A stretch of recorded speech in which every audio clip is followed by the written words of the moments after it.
All right, welcome back to 3x3 Super Week. The technical difficulties to start as daylight savings time hit us so hard we started the stream a little bit late.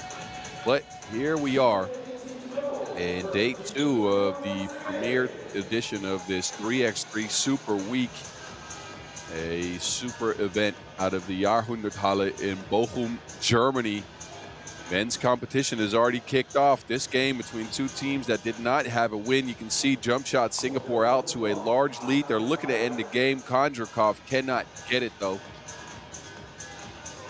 And Hagen has not won a single game all week. They've been competitive in this game, but have not been able to stick with the size of Jumpshot Singapore. Mainly this guy, Ashley Hamilton, who's been a monster underneath the basket while spraying the place with some twos as well. We won't just play the men's competition today. We will also get into the 3x3 Wheelchair Super Cup knockout rounds. That's after finishing the pool play. Men's Pool A and Pool B played out first here early in the day. Then, as mentioned, we'll get to the 3x3 Super Cup, and not only Wheelchair Super Cup, and not only that, we have some Women's Series qualifiers games for you as well. It's 3x3 action. We're 10 minutes sprinting all throughout the day today. And I'll be with you until right around 7 o'clock local time as Hagen makes it close. It's a 5-point game now. Kondrakov looking to end it. To get it back to Dia. Dia going straight at Ash Hamilton to flip shots off the mark, but a foul on the play. He'll go to the free throw line to make it a 2-possession game. Look at Carl Dia crossing behind the back, leaning into the London legend and getting himself an opportunity for a point. Now again, these two teams will not make it into the knockout rounds as they lost both their games yesterday in pool play action to Warsaw and the Skyliners, who are up next for the battle for first in the pool. Kramer spins away from the action, flips it up, but it doesn't go. 60 ticks left. Demeter going at Dia. He steps back, floats one up there, no good. Hagen with an opportunity here to get closer. Uda on the attack. Hagen, a prolific one-on-one offensive team. Can't get the offense to go this time around. And a foul on the play. Whistled on the floor, so check ball up top. So introductions are in order as well. I mean, you heard me, but I haven't told you who I am. I'm Boz Rosendahl, aka 3x3 The Mountain. I'll be with you all day today, and I'm very happy to be a part of this dope event out here in Germany. It's been a blast yesterday, and it's going to be a blast today. The crowd has poured into Jahrhunderthalle here, where we have this court, but not only that, we got 4 more courts set up.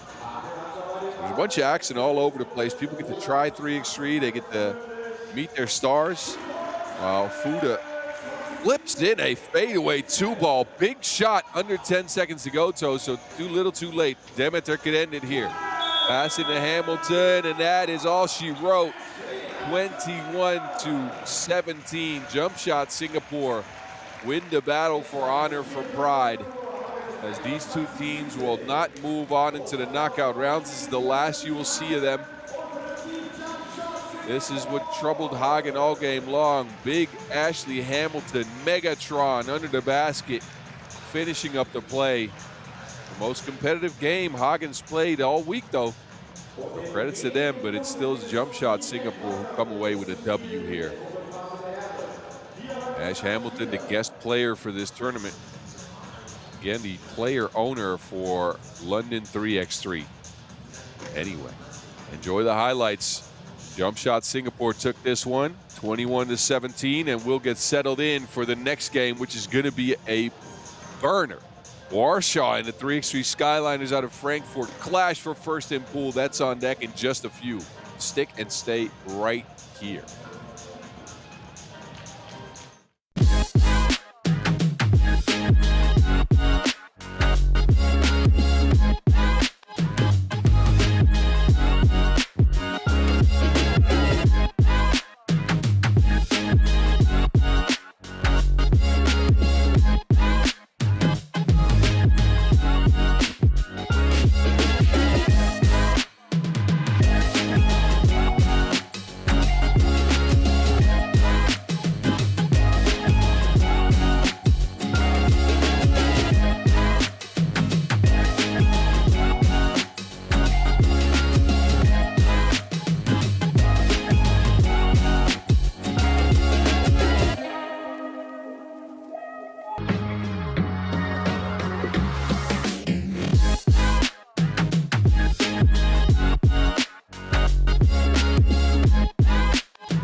These are the pool standings as we go right now.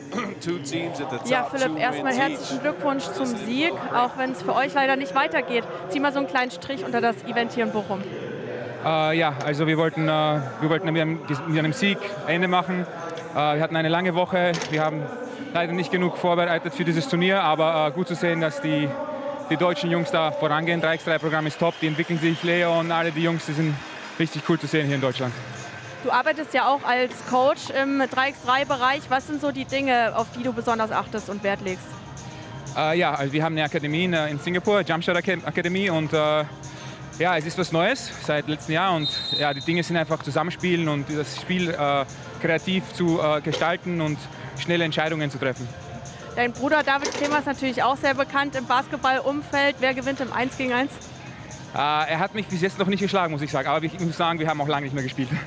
Aber der Gute hat ja auch so ein paar Qualitäten. Wo hat er vielleicht die Nase vorn?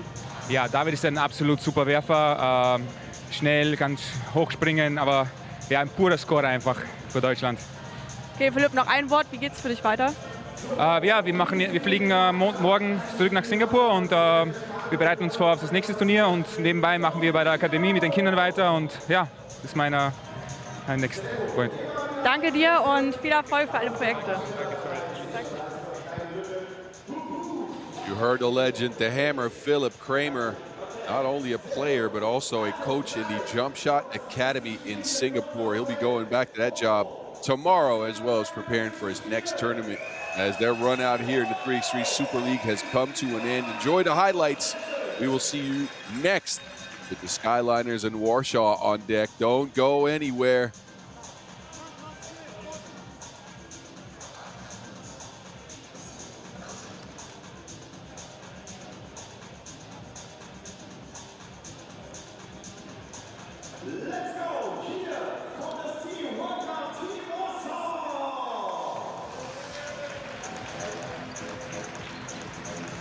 There they come, the Polish legends with some Olympic star power on the squad. It's Warsaw who come out in the colorful uniforms.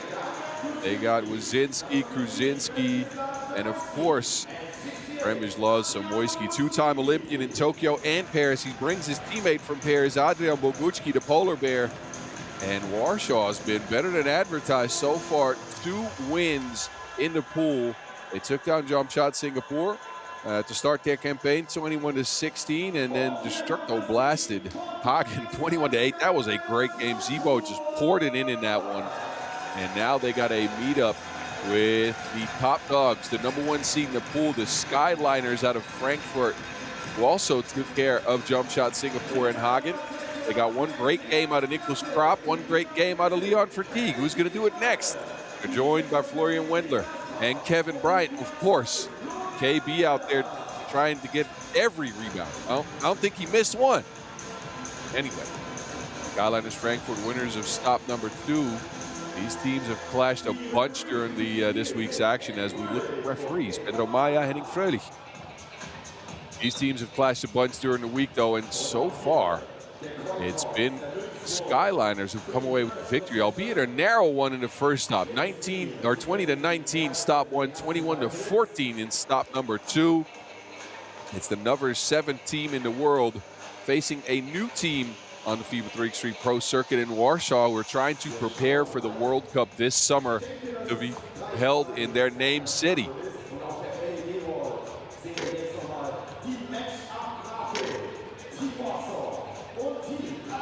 Both teams get their last warm-ups in. As we take a look at the crowd out here, they are ready.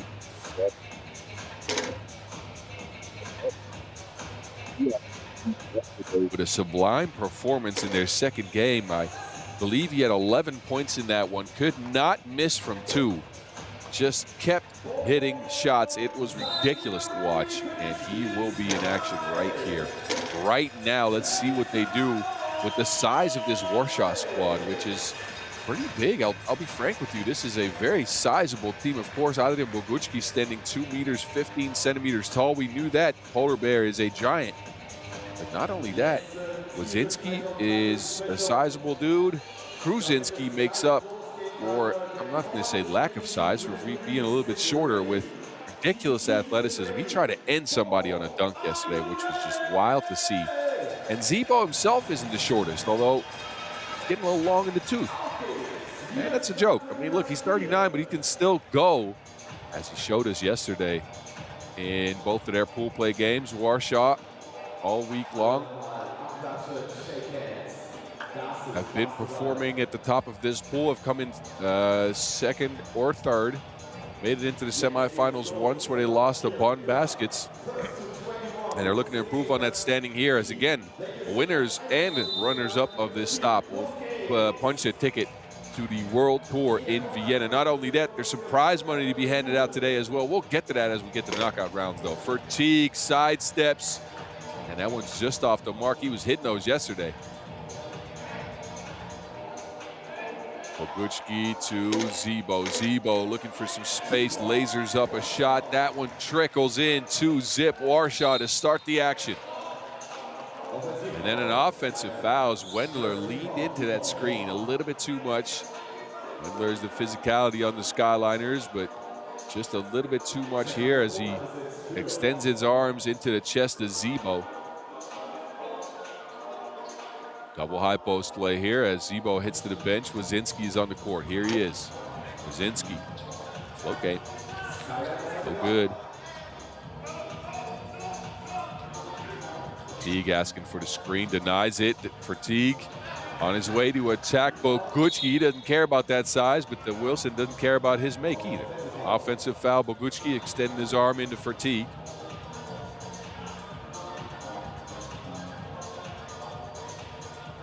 Yeah, that's not a smart move. Catches Fatigue right on the chin. And Fatigue straight back to it. I'm not sure what that was. Somebody help me. Was that a pass? Was that a shot? Let me know. At 3x3 to Mountain. Hit me up on Instagram. Also, make sure to follow at 3x3_hub, HUB, for all the info on this tournament. And of course, like and subscribe here to the video to be notified of any future 3x3 happenings. As the season has officially kicked off, we had the Champions Cup. We've got a couple of these pool tournaments like the one here in Bochum. 3x3XE is on its way as well, and don't you worry, we got the Asia Cup coming up too.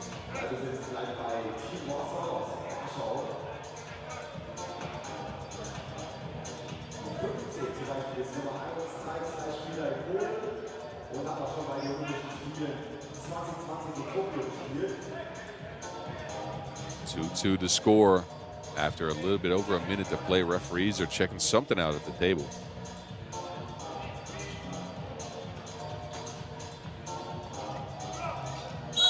Brzezinski almost stripped, and then Kropp hacks him. Brzezinski hit on the eye. Got past Nicholas Kropp, and Kropp extended those ridiculously long arms of his. Man's got an endless wingspan. Look at this. Yeah, gets a piece of the Wilson, but also gets a piece of forehead. Anyway, Brzezinski on the stripe. Youth player for the Polish national team in 3x3, featuring on the Under-23 World Cup last year, as well as the Nations Leagues. Now promoted to this Warsaw squad. For Teague leading for the shot, no good. Leon, slow stepping it. Even that shot, the Fatigue a little bit off the mark. Meanwhile, Zebo is just dropping him in from range. 5-2 lead for Warsaw here to start their campaign. And again, this matchup is for first in the pool. Big shot from Kropp. Wazinski gets loose for one. Kropp tried to foul him, and then Wazinski fouls Kropp. It's a big hug fest here. All these players like each other very much. Look at the pass, the whip, and then the nay-nay from Kropp, dropping his second 2-ball in. Big shots from Nicholas. He had himself a good day yesterday as well. Specifically the first game they played, he was unconscious from range. He kept hitting shots. Starting off right here as well. Fatigue, no one home, attacks the drop coverage and gets a layup. Brzezinski lobs it for the polar bear, who's stuck under the basket. He turns into a righty skip shot. He's not the mark. Bogucki's not been put into action early here against the Skyliners. We saw him established early in games yesterday, where his size proved to be a difference maker, but for now, no looks are working for Bogucki. Zebo, on the other hand, he's been pouring it in. There you go. 39-year-old, and I keep saying it, it's just out of respect. I'll be honest with you. I'm not trying to harp on his age here. The man is 39 and is destroying people in this tournament. He is killing it. Looking better than ever is Zebo. Bogucki, another tough look. And the score stays at 7-7. Fatigue again attacking that drop. This time drops it to Wendler, who spins free for the lefty hook. Zebo from the corner, no. Gets it back, float game. Bogucki can't get to it. Oh, that is a hard foul. Bogucki, I believe, might be at risk for an unsportsmanlike there, as he didn't make a play on the ball. He's late on the play here and just grabs Fatigue there. I think this might be an unsportsmanlike and 2 free throws. We shall see. TV timeout first, with the Skyliners grabbing a narrow lead here, 8-7. 3 minutes into the game, Warsaw jumped out to a big lead, or bigger lead. And it's the Skyliners that have fought themselves back into the game with a couple of Nicholas Kropp 2-balls, and Fatigue attacking that drop coverage. Of course, the Skyliners know this Warsaw squad. They played against them all week. They've scouted them, and they know that when Adrian Bogucki is on the floor, they are liable to play drop coverage against screen. Warsaw, that is. And Fatigue, very capable of handling that type of coverage. Getting his teammates involved here. Here he is attacking that drop, faking out Bogucki. And then he gets fouled on the last possession here. See what that is upgraded. It is not, I believe. This is a regular foul. High post handoff. Fatigue looking for space. Brzezinski draped all over. Fatigue On the move, flips it back. Krop, that is the way to attack the drop. And this time around, Krop can't make it pay, but Bryant gets the possession back for his squad. KB with another hustle play, put into place with a screen as well. Bryant, one of the best role players in all of 3x3, and I say role player with all due respect. I think I mentioned this in the past, but a role player is somebody that doesn't often create their own shot, but shines in the role that they have, and KB, one of the best to do it. Undersized rebounder, really good screener as well. He really ascended last year, and as did his team. Big bucket again from Zebo, who is single-handedly willing his team into the game. There's bodies on the floor now. And I believe by the look of Krasinski, he might have been called for a foul.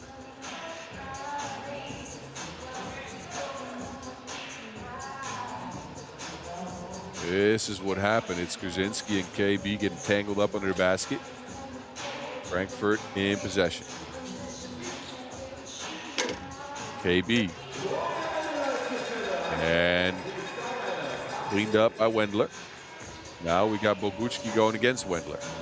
Going out for a handoff. Polar Bear not been put into position just yet. This time around, foul. Skyliners have figured out a way to keep Adrian Bogucki away from the basket, which is good news for them because the sheer size of the Polar Bear is tough to handle.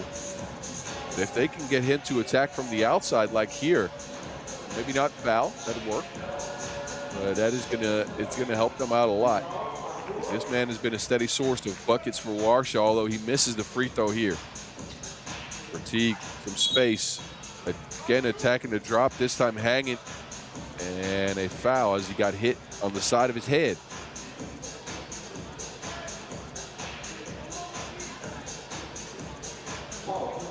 Beyond Fatigue, the highest ranked player in the tournament, 18th in the world right now, and his team primed for a good year in 3x3. They are looking to take the next step, try to move into that coveted top 5 on the FIBA 3x3 Pro rankings. After coming on very strong at the end of last year, winning a World Tour and also ending 4th in the finals last year in Manama. So a semifinals run in the biggest pro circuit tournament of the year for the Skyliners. Of course, employing the services of 3x3 legend Stefan Kojic throughout the season. Not with them here for this tournament, though.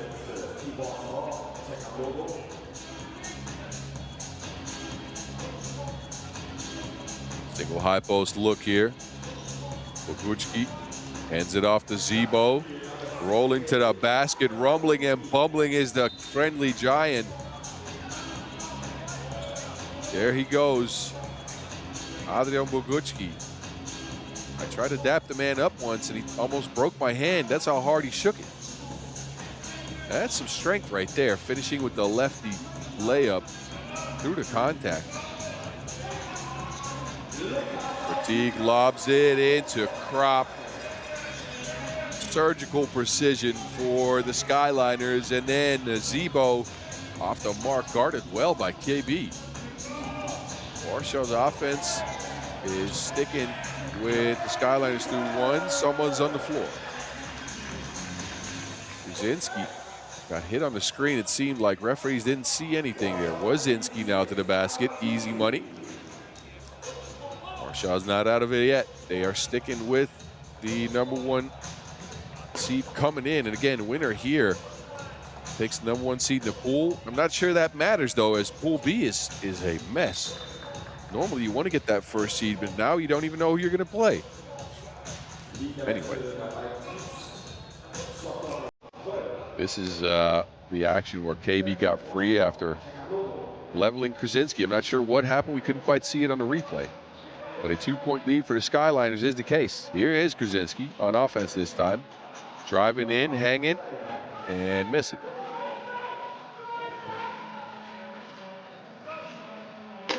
KB from the outside pulls up with confidence. It ends up Wendler's take under the basket. That seemed like it was an easy layup.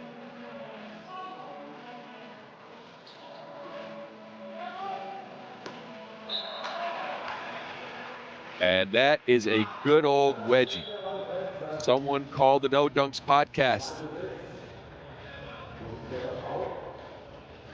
A bit of a dead moment here in the game, not only because of the wedgie, but teams have not been able to score in the last minute. As the crowd watches on, you can see the venue's filled up nicely here in the Jahrhunderthalle. Let's listen in.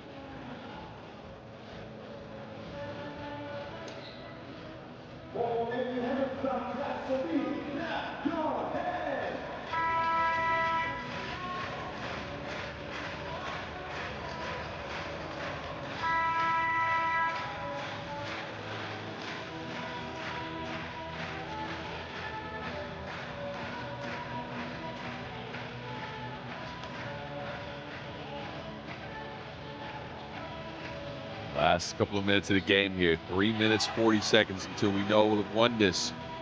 Polar Bear couldn't be put into scoring position, loses to Wilson. Vertigue now steps into space. 2 balls up, good if it goes. Leon Vertigue gets his team a 4-point lead. No answer for the Poles. Leon guarded by Sibo here. Vertigue on the move. Back in that drop again. He fakes out Bogucki and gets the layup.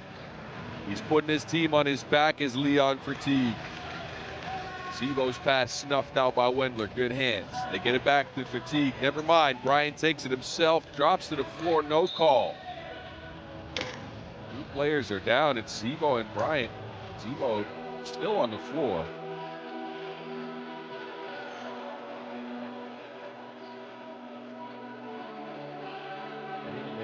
Caught a shoulder to the ribs. He's up and going though. It's Leon Vertigue who's getting his team a crucial lead here late in the game. A 2-ball and then this. Fakes out the defense, drives straight to the rim, attacking that drop coverage with conviction. And then KB, a bump here, and both players trying to show that contact. No make as a result. Warsaw possession. Brzezinski takes too long. Shot clock violation.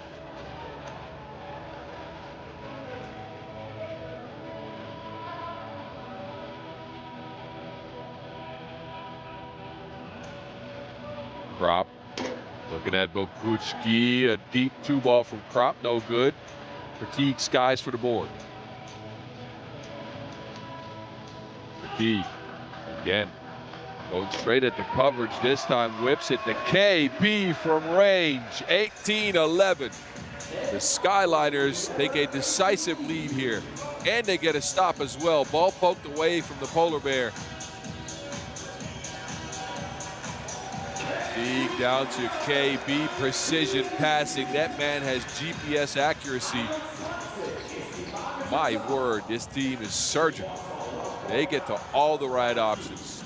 Bogucki finally drops in another score here, but he's been quiet in this one. Vertigue with another screen. Swings it. Krop, a 2-ball. It's off the mark. Under 2 minutes to go. Warsaw, if they want to come back, they need to be quick here. There's a foul called on the floor. Score for Bogucki will not count. The backwards pass by Vertigue, contorting himself to get it to KB, who pulls up. If this is what KB's added to his game this year, if he's got the 2-ball down consistently, that would be huge for the Skyliners. They hold a 7-point lead as is. We're under 2 minutes, so if Warsaw wants to get to that first seed in the pool, they need to think of something quick. Szeroko, ja z nim gram na łokciu. Będzie pozycja, rzucę. Idziesz na zbiórę, nie ma pozycji. Idę do ciebie, rzucam ci piłę, dokończyć z nim, okej? Raz, dwa, trzy, Polska. Well, for those of you that understand Polish, you probably know the game plan for now. I really don't. I have no idea. I know some German though, so if we get German timeouts, I'll be able to translate a little bit, but Polish, no. I might learn some though during the World Cup this summer. I'll be there in Warsaw. Anyway, Brzezinski lobs it up to the Polar Bear, who's stuck. Couldn't squeeze it, and that's the score they wanted. A well-drawn-up play out of a timeout, but not a bucket out of it. And then Vertigue to the basket, avoids the contact. And the Skyliners are at game point 20-12. They are putting on a clinic in surgical 3x3 basketball. They are playing at their own pace. They're not rushing things, and they are getting a score in almost every possession as a result. Zebo flips it. Uchi off the mark again.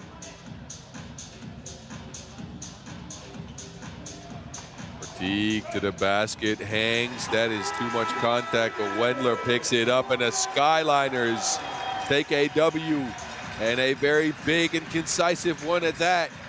21-12. They run away from Warsaw in the later stretch of the game with Leon Fatigue making timely decisions every single possession, getting his teammates involved. KB knocked down a big two, and it's Florian Wendler who caps off the game and gets the Skyliners the first seed in Pool A.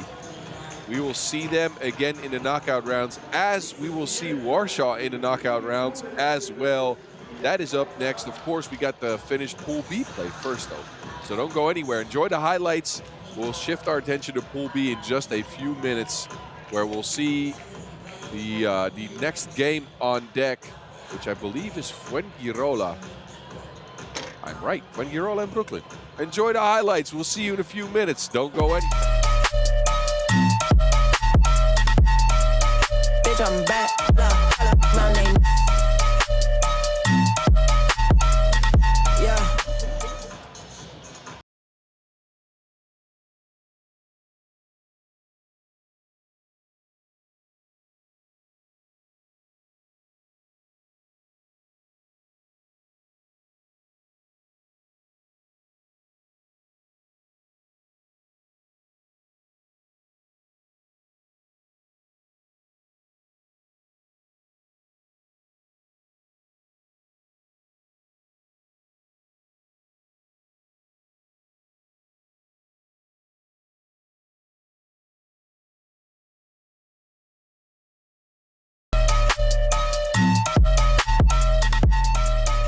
I'm back, my name.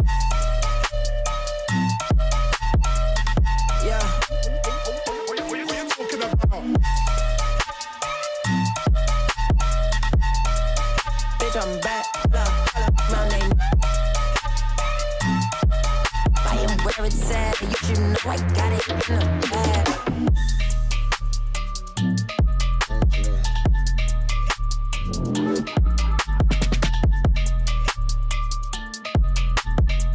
Around my neck, got me feeling. Bitch, I'm back, my name. Yeah. What are you talking about? Bitch, I'm back, my name. I am where it's at, you should know I got it in the bag.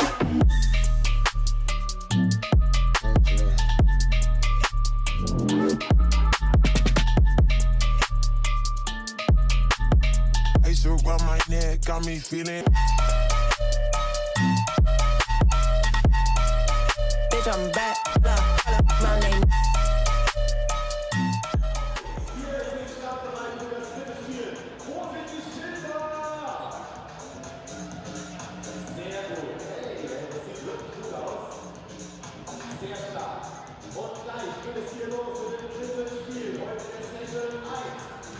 Niklas, es war ja ein Start nach Maß in den Sonntagvormittag hier. Was sagst du zu eurer Leistung zum Spiel? Die ersten 2-3 Minuten waren so lala, da haben wir ein paar Fehler gemacht. Das ist natürlich auch schon der 6. Turniertag jetzt, da in der Früh jedes Mal bei 100% zu sein, ist schwierig.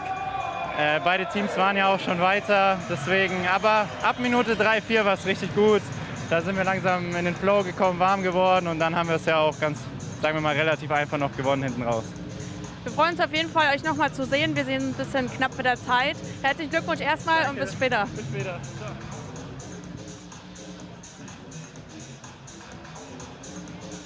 You heard Nicholas Kropp saying the first part of the game was a little contentious, but after that they got warm, they got loose, and they got it done. It was a big, big victory for the 3x3 Skyliners out of Frankfurt. And now we got another big game on deck. Pool B is just a jumbled mess. Let me explain it to you here in the easiest way I can explain it. It's win or go home time already. The knockout rounds have started.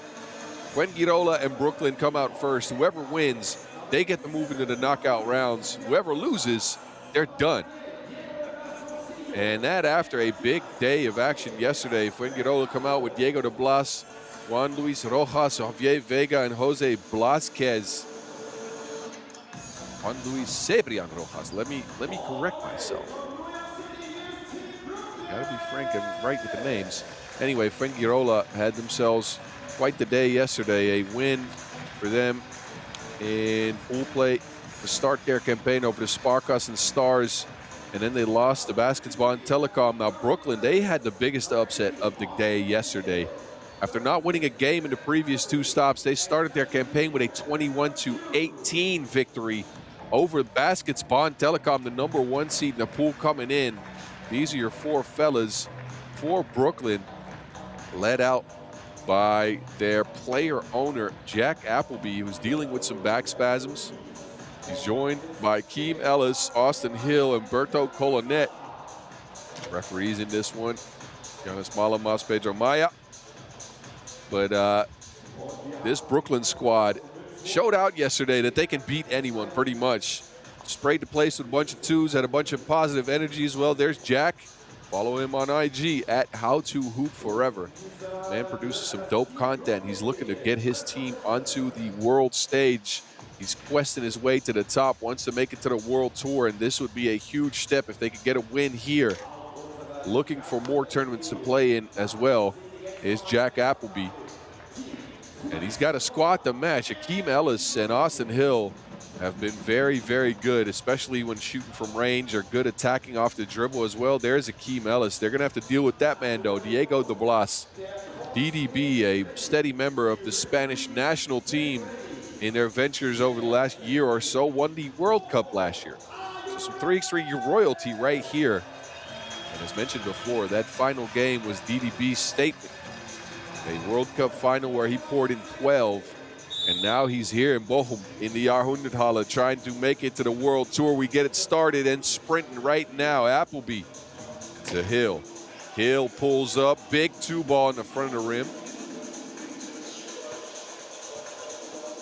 Fuengirola swinging around. DDB on the attack. Comes in with the two-hand boom. And the Spaniards on the board first.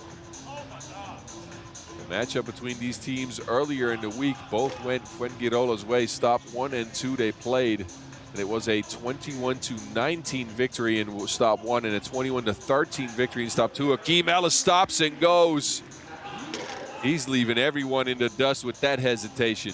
1-1, Brooklyn's on the board. Appleby can't get it cleared, out to DDB with the miss. Vega secures the board.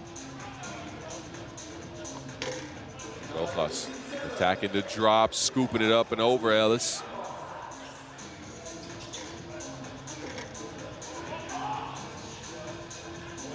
And Appleby snatches the rebound. Gets it to Ellis, hand in his face, and a missed shot as a result.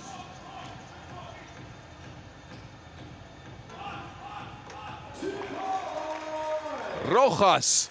Right in his eye. 4-1 Fuengirola. Looking at the defense, stared him off and just put one right between his eyes. Look at this. Deep two ball from Rojas. And his team's got a big lead right now to start the game, 4-1. DDB got him started with the spiky. And Brooklyn now needs to start finding some offense here. Berto Colonet on the court with number 73 here, gets the rock. In the paint, but it takes too long. 12-second violation for Brooklyn. And again, Brooklyn, I would say newly minted pro team. They kind of started their ventures last year, but a different cast of characters on the squad this year. Played in an event in Thailand a month ago with a couple of these fellas. And now a part of 3x3 Super Week here in Bochum, Germany. Double high post look here for the Spaniards. Rojas hit one earlier from this spot. Doesn't pull up this time, gets it down in the block. Blázquez, no good on the floaty. Appleby with the screen. Hill, no space for a shot. He'll look off one again. He will pull up now, no good. And then a foul and a rebound. That is going to be on Brooklyn. Appleby here gets position, but holds Rojas down with his left hand right on the shoulder. You can see it on the replay from that beautiful angle right there, actually. It's a dope camera angle, honestly. Anyway. Rojas out to Vega. They share it. Blázquez with himself a good day, but seemed to injure his hand in their last game of action. Question is, how good will that hand be today? Ellis stuck on the baseline. Vega takes over. Brooklyn so far struggling on offense against the length of the Spaniards. Rojas, the pass inside is picked off by Appleby. He's looking more spry than yesterday. Let's be honest, that back must be feeling all right. He found some ibuprofen. Maybe pull up Roberto Colonet, no good. Vega. Fuengirola can't take advantage of the fact that Brooklyn is struggling a bit on offense here as they're missing shots themselves. This is where Ellis got stuck on the baseline. Good hands by Vega. Getting the Wilson out. Traveling violation on Hill. Austin Hill on the pro circuit, a member of Team New York Harlem. But playing with Brooklyn here. The teams practice together in New York. Ellis steps back. 2-ball side iron. DDB wants to try one. Vega gives it back. Good hands by Ellis. That was a 2-on-1 that he stopped by himself. Hill for two, no good. 2-point shot for Brooklyn is crucial to their chances of winning this game, and so far it has been missing and absolutely not there. Hill's got a couple missed. Ellis got a couple missed. Appleby hasn't gotten an opportunity to shoot at this point yet. Really good, guys. 8 minutes of basketball. As long as we play defense, we in the game. Yes, sir. One step at a time, one basket at a time. Shots is going full, but this is the adversity we got to push through. Together on three. 1, 2, 3. Together. Positive energy once again from Akeem Ellis, telling his team to push through. He said the shots will start falling. They got to start. They got to stay on that defensive grind like they've been all game, and I agree with him. They have kept Fuengirola to only 4 points in the first couple of minutes. Fuengirola, a potent scoring team. But so far, Brooklyn's held up on that, and it's just the offense that has not gone well. Vega, good defense again. A stop for Brooklyn, and now Ellis looking to create some space. Steps back, fades away. 2-ball, no good.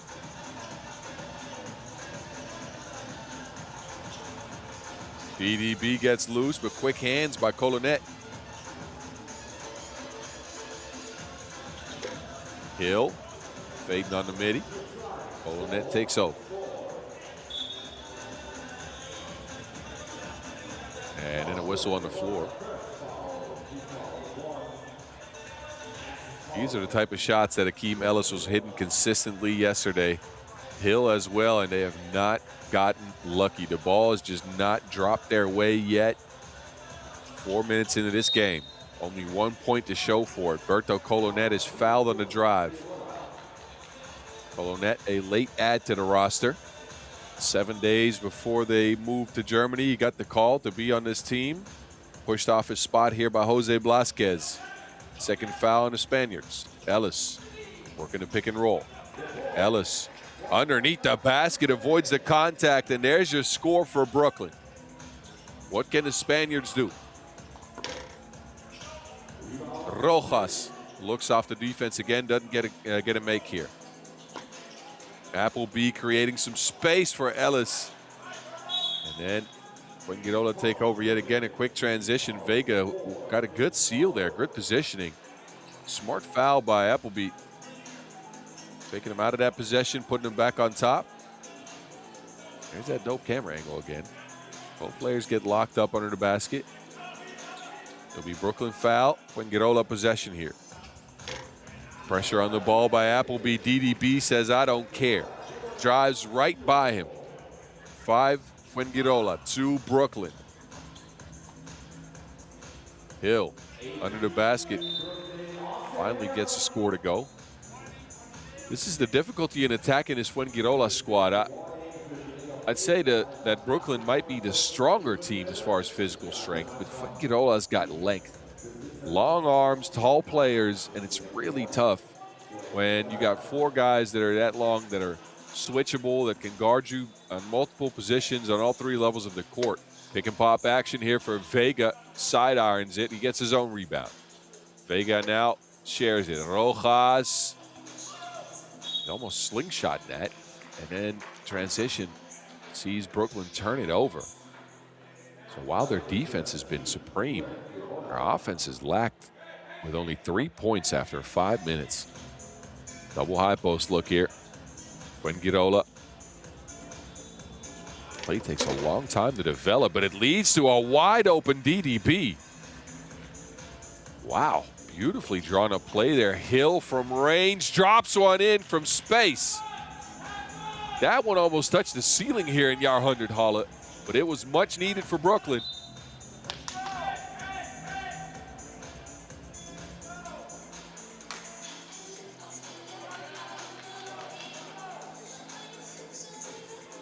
This was that play that Fuengirola ran earlier, beautifully designed. And then Austin Hill finally gets some daylight. High arcer.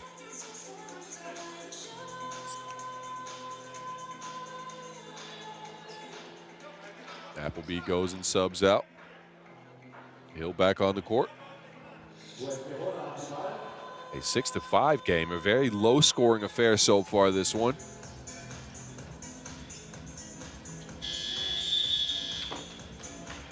DDB locked up by Ellis. That is a shot clock violation. Both teams know what's at stake. It's win or go home. The knockout round started early in Pool B. Ellis off the handoff. It's a screen from Hill. Ellis on the move. Steps back off the logo, no good. Fading on that shot.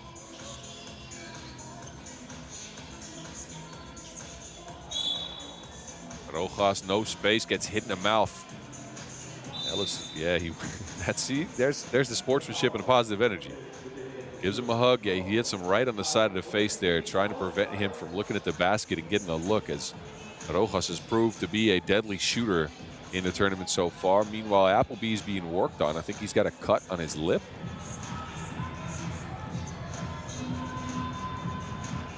No, we don't. We have nothing to lose, so we leave everything over here. We got nothing to lose, so we leave everything right here.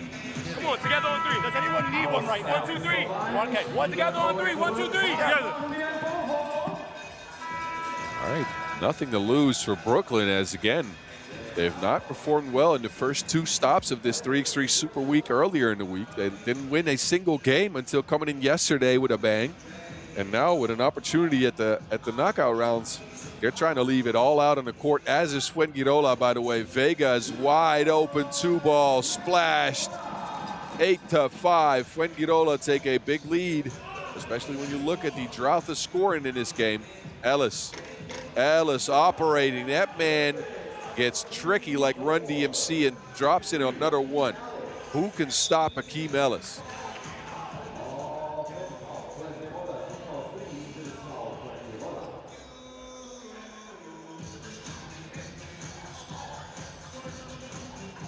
Look at Hakeem Ellis with a flurry of moves right through the defense, right-hand scoop.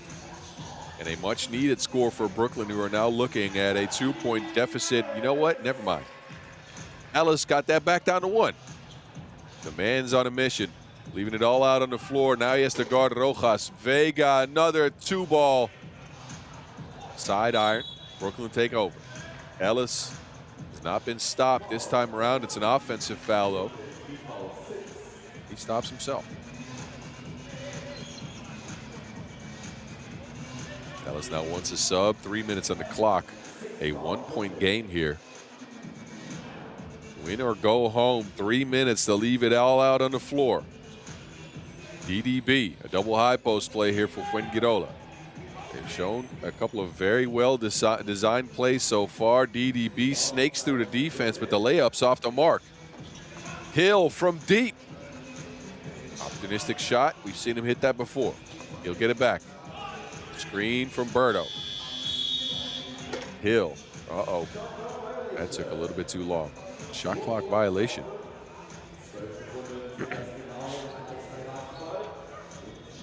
Looks like Brooklyn is saying the shot clock should have been reset. This is the man who's got it going. Oh, yep, Ellis there catches Rojas right in the side of the face again with that hand. That's the offensive foul. This is a score that preceded it. Brooklyn's offense has been Akeem Ellis, and that's pretty much it. They are trying to get to that prize money, trying to get to that bag, potentially even trying to get to the World Tour. Fuengirola as well. Look at the Brooklyn defense. Draped all over the Spaniards, making it very difficult for them to score. And Fuengirola is a good offensive team normally. Very good, actually.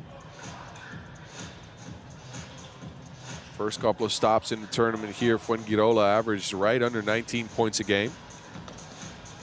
This game so far is looking like it might get to 10. Hill, bully ball.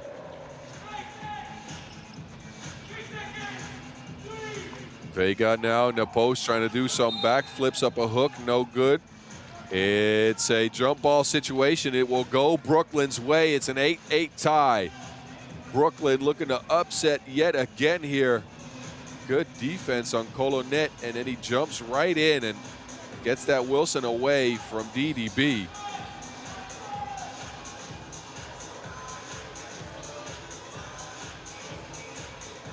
Ellis going left again. Ellis into the defense. Rojas forced a foul. That'll be a free throw for Akeem Ellis.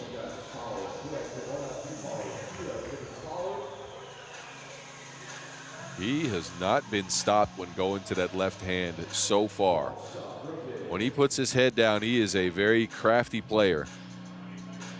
And he can get to the rack whenever he wants to. And Brooklyn's happy for it because he's been their offense. He's the one leading them right now. But I believe 5 points. Dallas can add to his totals. Trickles in a freebie. A lead for Brooklyn. 2 minutes on the clock. Can Fuengirola find some offense here? Vega steps back for two. Vega. That drops in. Double bounce. Ellis answers for two. Finally some offense in this game.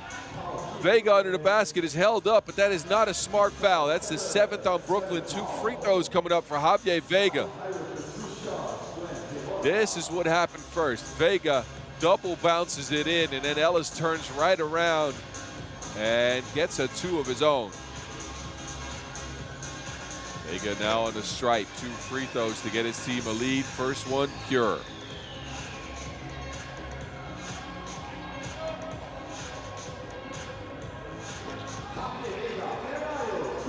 Second one good as well.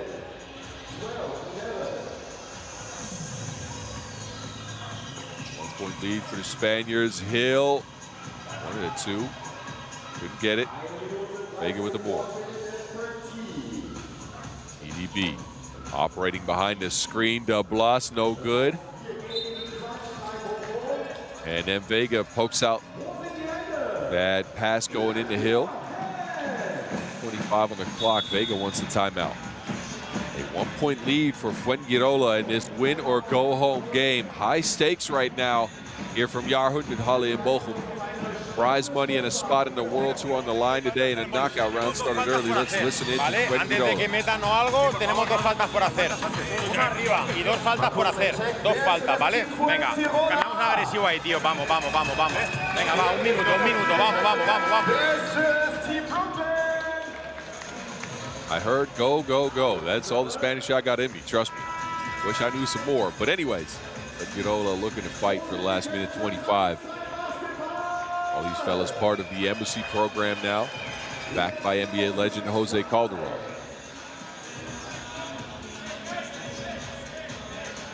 Brooklyn with the possession here. Roll out there with Hill, Colonet, and Ellis. On the other end, Blasquez has been on the bench a lot, so I guess that hand's still hurt. So it's Vega, DDB as Ellis. Another 2-ball. DDB gets it loose. Vega from the top. 2-ball of his own. Punch for punch, these teams go at each other. Hill stuck. Gives it up to Ellis. 5 seconds to go. He drives past the defense and is fouled. And every time one of these teams hits a 2, it seems like the answer is right around the corner. Look at Ellis again, leaner. And then Vega answers for Fuengirola.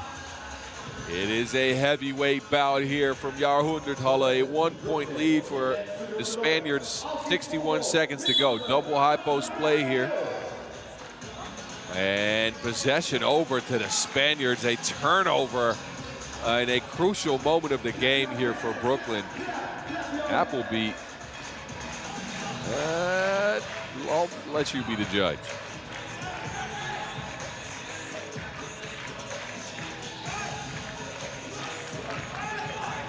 DDB pounded by Ellis. DDB right to left cross. He will finish up with a layup. Big bucket for Diego de Blas. Ellis stepping backwards. He pours in another 2. 15 all. DDB now. And an offensive foul call on the screen as Ellis bites the dust. But Brooklyn is looking to shake things up yet again. 15 all after a big shot by Ellis. And then DDB comes through the lane with an answer. Look at this though. Fading away off the spot. It doesn't matter. Akeem Ellis is shooting today.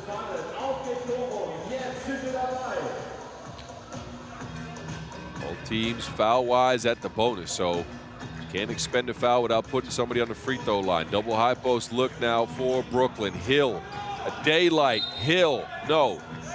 Colonet can't squeeze it. It's out of bounds. I think it will remain Brooklyn ball with 3 on the shot clock. 23.77 seconds left on the game clock. This is big.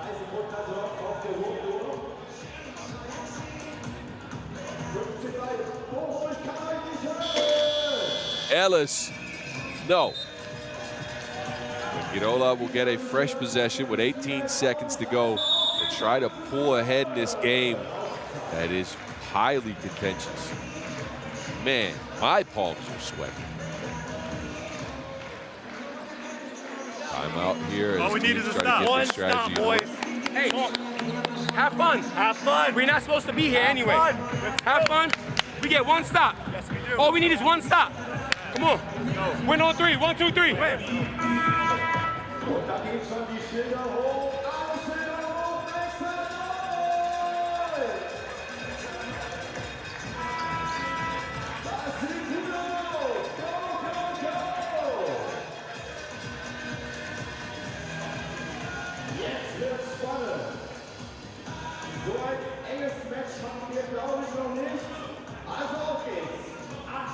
Play here for Fuengirola. What have they drawn up out of a timeout? 2 players down low. They get DDB a screen. He drives to the basket, free for a layup. Brooklyn, an opportunity here. Ellis drives in. He'll get a layup of his own. 5 ticks left. Rojas looks off the defense. 1 second to go. 2 balls up. 2 scoops, no code. That man is ice cold. Fuengirola get the win with a big 2 bomb from Juan Rojas. Wow! Was that shot in time is the question, though. Referees are taking a look here. Was it released in time? Let's look at the replay. Rojas here. Can't quite see the game clock, but that is a big-time shot from Juan Luis Cebrian Rojas. When you hit a shot like that, you got to use the full name. My goodness. What a way to end that game. The question is, though, did it end the game?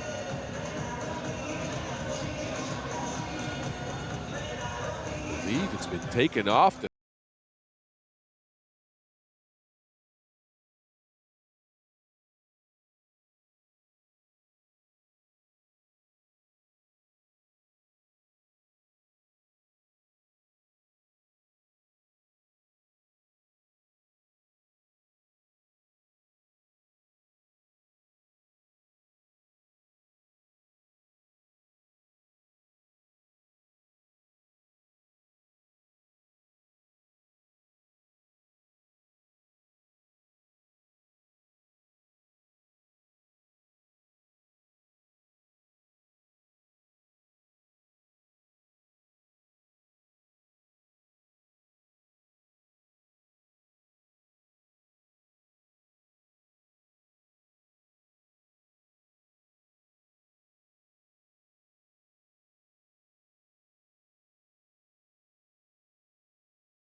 positive energy.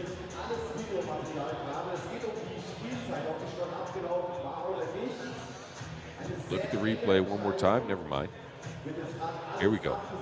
You can't see the game clock, but it does seem like the game clock on screen is at 0.0, but that might just be because of the replay leaves the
Up a 2-point lead, and Brooklyn left devastated.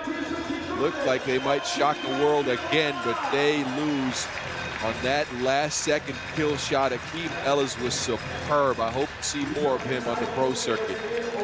Jack, bring him, please. The man is a bucket.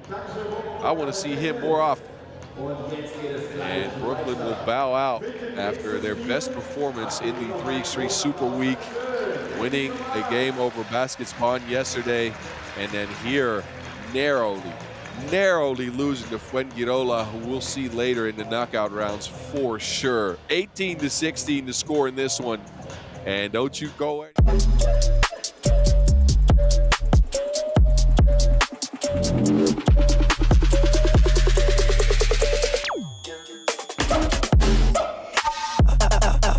Wait a minute.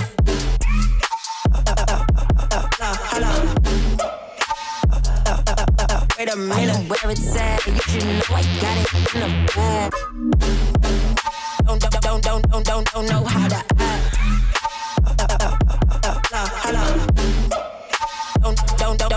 Don't know how to act.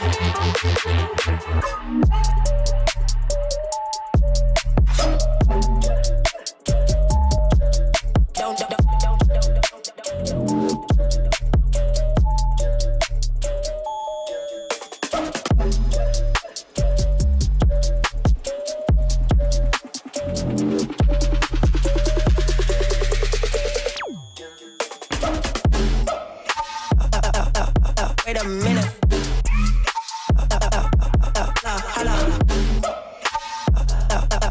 Wait a minute, where it's at, you should know I got it in the bag. Don't know how to act.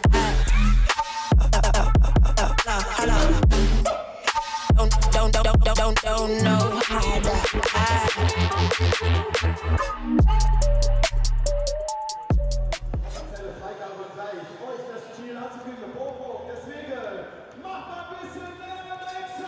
Fuengirola punched their ticket. As you can see, they topped the pool, but the SparkassenStars and Basket Bonn still have a game to play, and they want to at least get a win so they can move into the knockout rounds. I believe first in the pool is actually still in play for both teams if they can get to 21 points. Actually less than that. Anyway, meet up hometown heroes yet again. The SparkassenStars beat Brooklyn yesterday in a 21-19 nail-biter. Lost their other game in action to Fuengirola, 21-16. Miles Ose, Nicholas Geske, Lucas Ozono, and Marvin Heckel showed out in this tournament. I got to say, they have very much improved. They look like a feisty squad, the newly minted pro team, but they're going up against the German national team, or at least 3/4 of it in the Basket Bonn Telekom squad, with Denzel Ajiman, the G4s, coming out first.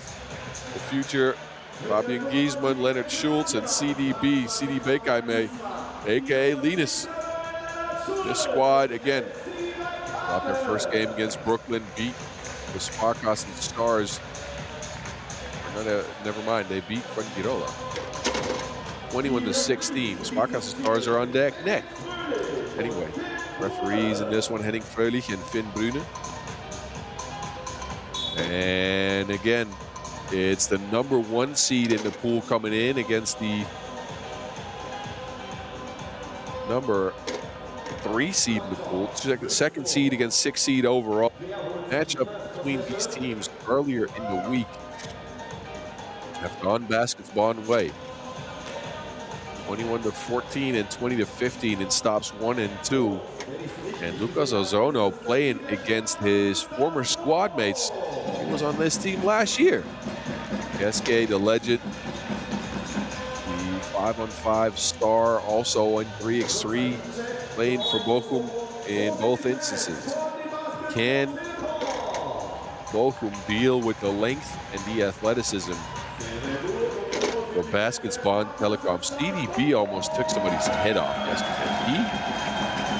He might have had an early entry in dunk of the season, where they post their dunk for the ages, yanked it on somebody. And he's looking to add to his totals here. CDB showing some more aggression here in 2026, and I'm all for it. I like it.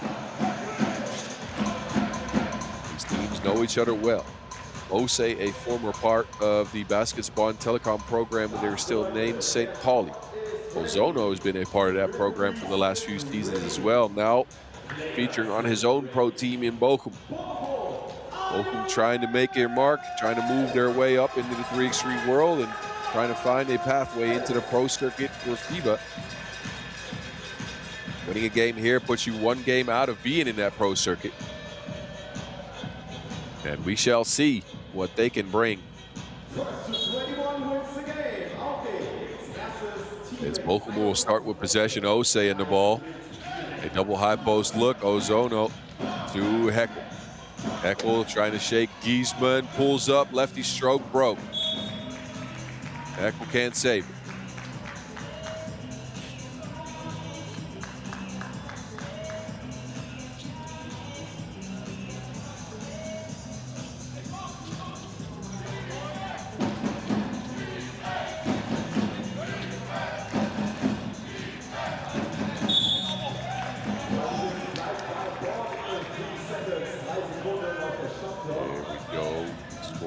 At 0. Look at this. CDB driving in. Hagen with the quick hands. Strips. Big kind of man. G-Man. 2 ball off the mark of the tournament so far. He couldn't find his shot yesterday. Can't find it now. Down to Ozono. Good positioning. And Luca Ozono puts his team on the board first. Giesman operating out of the inverse pick and roll. 2 ball, no good. Beckheim spins free and is fouled.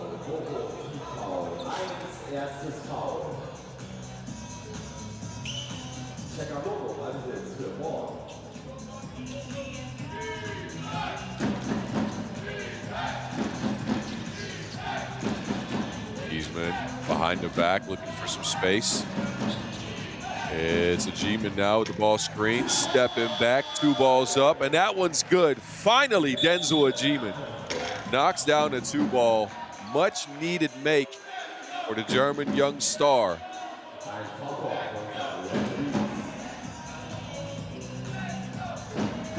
Look at a G-Man go. The youngster finding his 2 ball stroke, and that man is Jack No Daniels.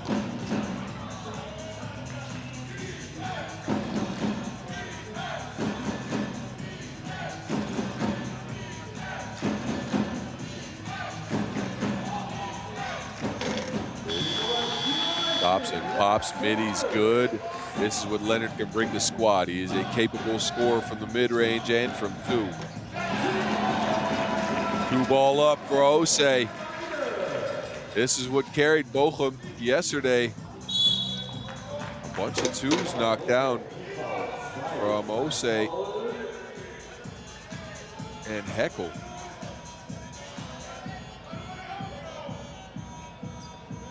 That's how they got the job done over Brooklyn. And they get it going here again as Giesman. A little extra dunk, why not? Highlights when they don't count.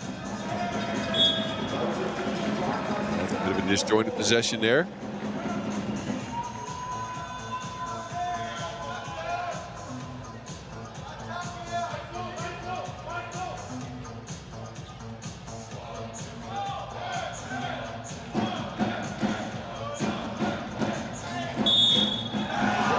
Good drawn up play, and it's under the basket, scored by Hagen, takes the bump as well.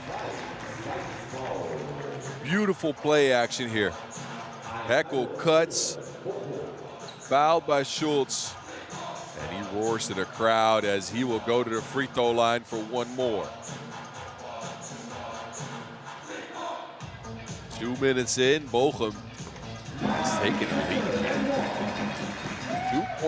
2 points up, and we saw basketball struggle playing against a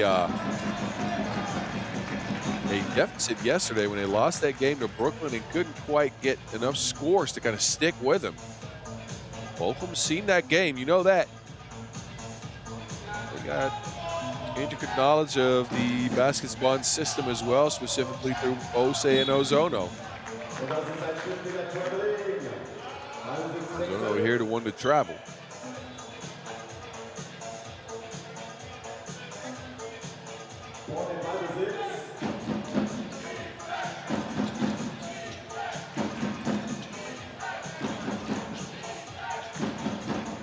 Ajima whips it around. Schultz. Back to Ajima, and another 2 balls up. It's off the mark. Ozono secures the board. Good box out for the big man. Keeping Giesman away from the glass. Heckel now with the hezzy. Kicks it. Ose, 2 ball. Back iron did with another ball. This time he goes straight at Schultz. Fumbles himself into the paint. 6-3 lead for the SparkassenStars, who have come out with the right mentality in this game. Putting basketball and Telekom right on their backs. Look at Ozono, snatches the offensive board and then calmly trucks into the paint.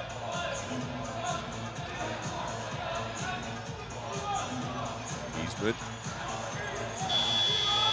At Ozono. Giesman fade no good. Board Schultz with the thievery. And an offensive foul then as Schultz swings his arm backwards. This is the steal first, Leonard.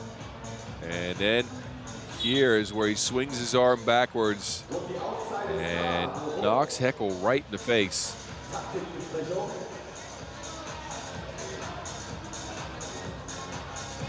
Wir werfen ganz unnötige Würfe, ey. Lass uns Ey, nein!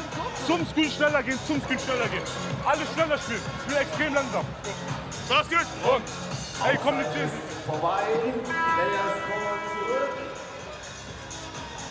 German youngsters, and I call them youngsters, but they have more three street experience than most squads will ever have. They are facing a deficit yet again for the second time this tournament against some of their former teammates on newly minted SparkassenStars. Bochum, a 6-3 lead for them. Heckel down to Ozono. Ozono calmly off the glass. He's playing cool, calm, and collected. And again, quick hands by Luka as well. Saves it inbounds. Geski's got the rock. They want to get it back to Luka. And overshoot the pass. Luka Ozono's got his imprints all over this game against his former team. Getting steals, deflections. Now he has to guard Giesman. That's been working out so far as well.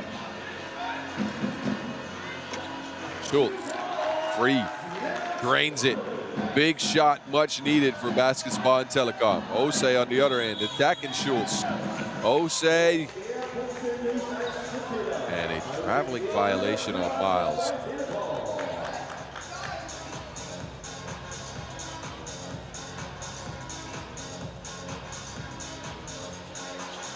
Leonard Schultz, if he gets loose, he can be the key to offensive production for basketball and Telekom. He got another one coming. Schultz short arms it though.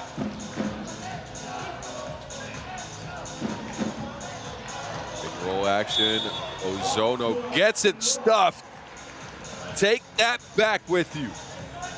CDB coming through and sending that straight back home.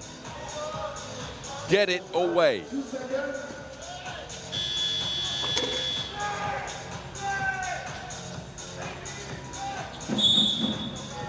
Giesman's got position, and he is fouled on the play. 4 minutes into this game, we got a 2-point lead for the SparkassenStars, who've been pretty good both on offense and on defense, I gotta say. Basketball has not looked all that sharp. We got 3 points out of Schultz, 2 out of Ajima. Giesman with the smash. That might wake him up. That's better than a morning coffee. The man comes through and pokes the rim. Heckel on the other end answered.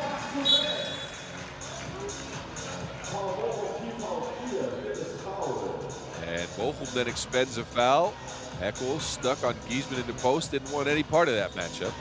And I can imagine why after seeing that last dunk. Yuck. A hops and a boom from Giesman. Giesman, deep 2-ball.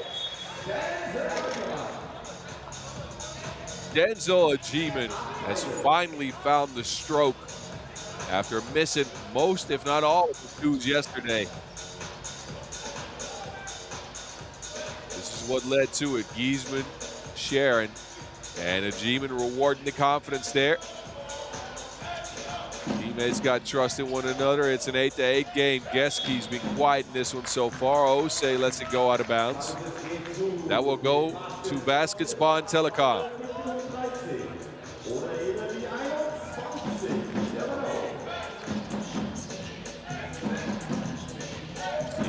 Schultz. Schultz steps back, separates. Can't knock it down. CD out of bounds. Geski touched it last.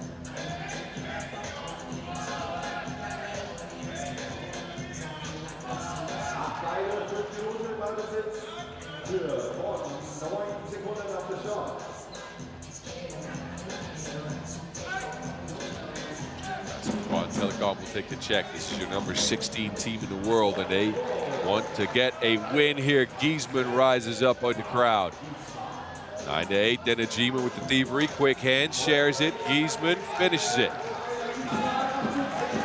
Baskets Bonn, they grab the momentum now. Bochum, they need to stabilize at this point. Eckel with the speed, going to the rack, hanging and hitting. How did he get that up and over? Giesman. Somebody tell me. Loses it. Giesman with the flush.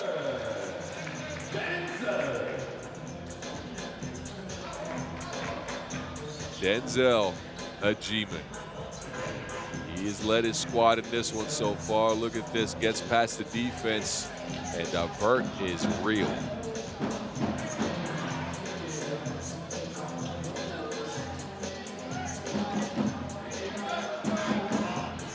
Down pass. Giesman's got a mismatch. Yeah, that is easy. Barbecue chicken in the post for Fabian Giesman. The answer from Geski, the legend. A Giesman, a 2-ball, no good. Giesman spikes it through, and a 2-point lead for Baskets Bonn. Ozono gets it back to Geski. Geski attacks Giesman, is fouled on the play. And this is an entertaining game. We've seen some good ones today, and this one is right up there as Bochum's not backing down, but their offensive production has slowed down in the last minute or so. Let's listen in. Let's see if we can listen in. I don't think I see a microphone. Oh, there we go. Du startest unten, ich komme für dich. Sprinte den hoch, wirf den. Welche Seite willst du? Ey, Ball schmeißen. Mit Beine, mit Arg. Ball reinschmeißen. Mit Eier. Und drehen. Ja. 2, 3. Start. Spieler sind zurück. Zono, I think, is trying to set up Geski with some shots. Coming in for handoffs is what I believe that he said. But again, somebody correct my German. He's not fluent, to be frank. There's Geski. This is what you want him to do. Hit some shots. There's that handoff I was talking about. Niklas Geske, no. Ozono calmly collecting the board. Finishes it up. He's had a good game. Geski now with the foul.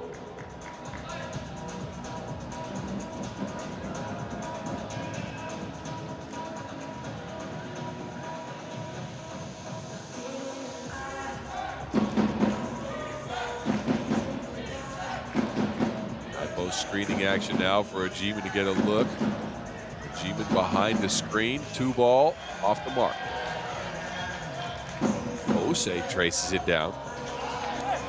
Zono with the backdoor pass, but it's smacked out by PDB. Foul call on the play though. Fake-I-May right on that backdoor cut, but he hits Osei on the arm instead of the Wilson. You can see it from this angle. A little bit of Wilson and a lot of forearm. Miles Osei against his former squad. On the stripe for one free throw. And We are tied at 13, just over 3 minutes on the clock.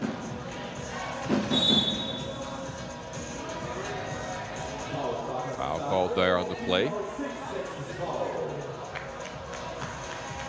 Heckel and Giesman collide. I think that might be a Heckel foul.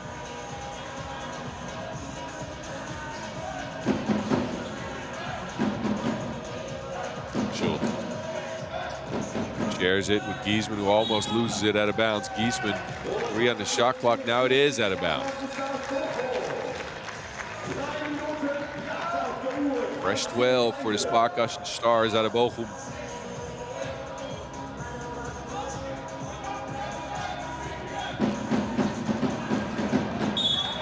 Oh, Giesman almost lost Ozono and somehow didn't even see the ball, but almost snatched it out of the air. Ozono had good position in there, but they couldn't convert on the play. Look at this, Giesman just in time puts his hands up, and then Ozono lets it out of bounds off of his hand. There's Ajima, but he's blocked by Ozono. Giesman, look at Ozono. No regard for his own life. That looked like it would have been on his neck, but he gets enough fingertips on it to get Ajima away from that dunk, and then Giesman's hit on the play. 6th foul on the SparkassenStars. Giesman playing with apparently a hit on the nose. He'll take a seat on the bench for now. Bochum in action. Geske loses to Wilson, gets it back to Ozono. Ozono spins and somehow gets it through. Big bucket for the big fella. A 1-point lead for Bochum. Ajima just muscles his way to a miss. Then just picks the pocket of Osei, takes his cookies. CDB to Leonard Schultz. And that too is pure. Big shot by Schultz. Ozono fouled. It'll be the 6th on Bonn as well. Both teams at the bonus, but look at this. Denzel Ajima takes the cookies from Osei, then CDB with the good awareness, and Schultz is open for that pure 2. Heckel, no one home. Ties it at 15. Giesman against Ozono. Kicks it out to CDB, who's hounded by Heckel. Osei almost gets that, and it's a shot clock violation. Good defensive stands there by Bochum.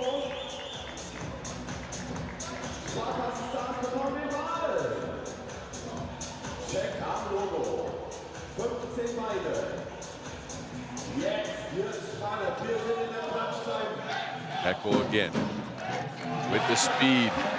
Leans and lays. Marvin Heckel taking his team on his back in the final minutes of the game here with 2 big buckets. And then out of bounds.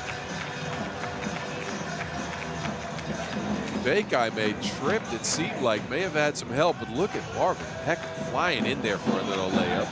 And then to fight for the ball, Bekai may can't keep his balance, goes out of bounds, and Bochum get it back. 1:41 on the clock. The SparkassenStars, the home crowd on their feet, are looking to upset the number 17 team in the world. Geske loses the defense but can't knock down the shot, and the foul called on the possession then. 7th on Bochum.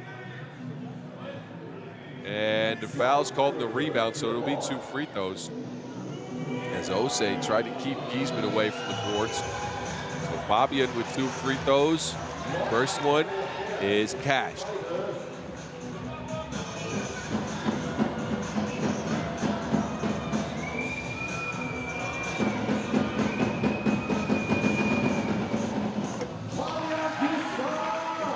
Second one good as well. A 1-point lead for Baskets Bonn Telekom. Now let me remind you, 1:31 on the clock. Winner goes into the knockout rounds. Loser is done.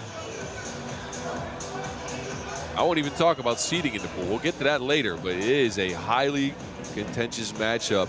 This one's tighter than your high school shirts. Come on, I know you had some real tight shirts in high school. Everybody did. Anyway, I hope you let those shirts go. I hope they're somewhere else now, not in your closet. But this game's a tight one. That's all I'm saying.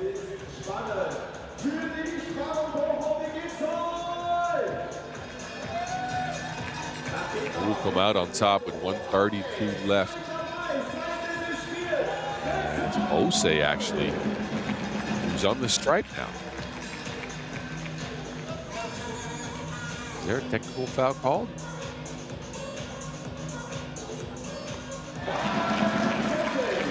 Apparently there was, and Ose ties it up at 17.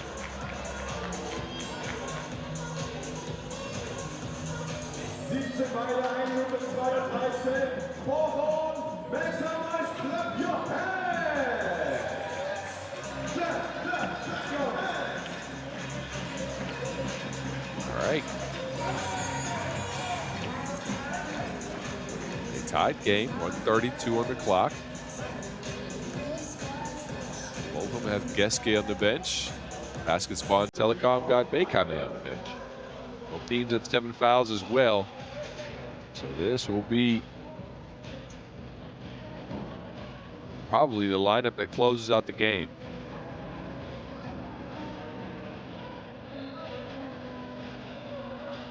Confusion here, I believe that's who the ball belongs to. I do think Bochum is going to get possession here. Heckel at the top of the key. We'll take the check from Ajiman. Who will get it? Heckel on the move. Flips it back to Ose. Ose pulls up for 2. That one's short. Gets his own board. Kicks it, but it's traveled in the process. Uh-oh. So a good offensive possession, but Miles Ose here. Jump stop. Doesn't quite keep his pivot foot down and turns it over. Ajiman to the rack. No one home. Big flush. Denzel Ajiman.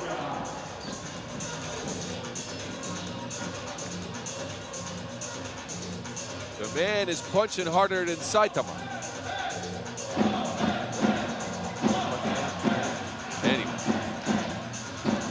Bochum in possession. They need a big bucket here. Ose steps back, no space, gets it to Ozono. Ozono with a flurry of moves and a floating hook shot. It's off the mark. 62 seconds to go. Ajiman hangs, does not hit. Bekame now drives in.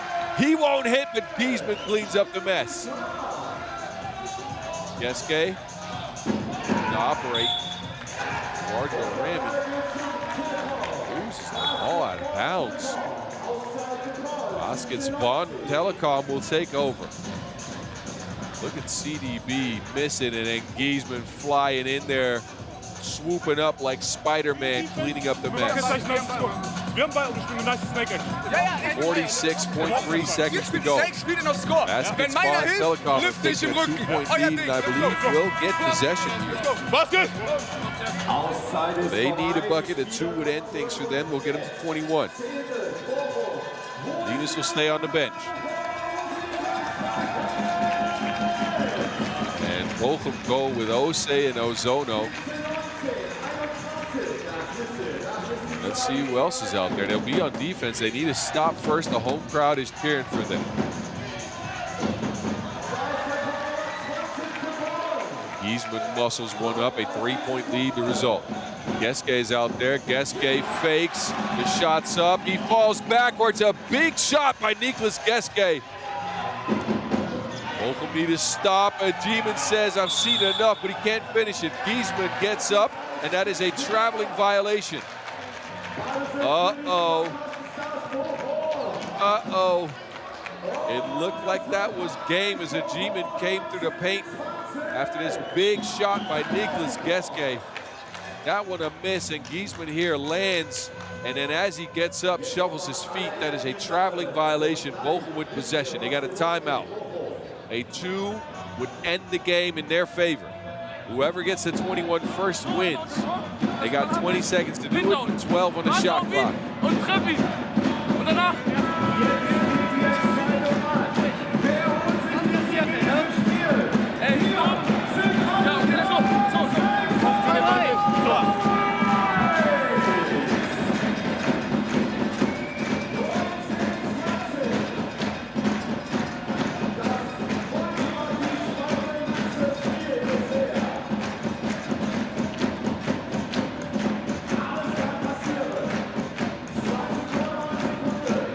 Dribbles on the bench.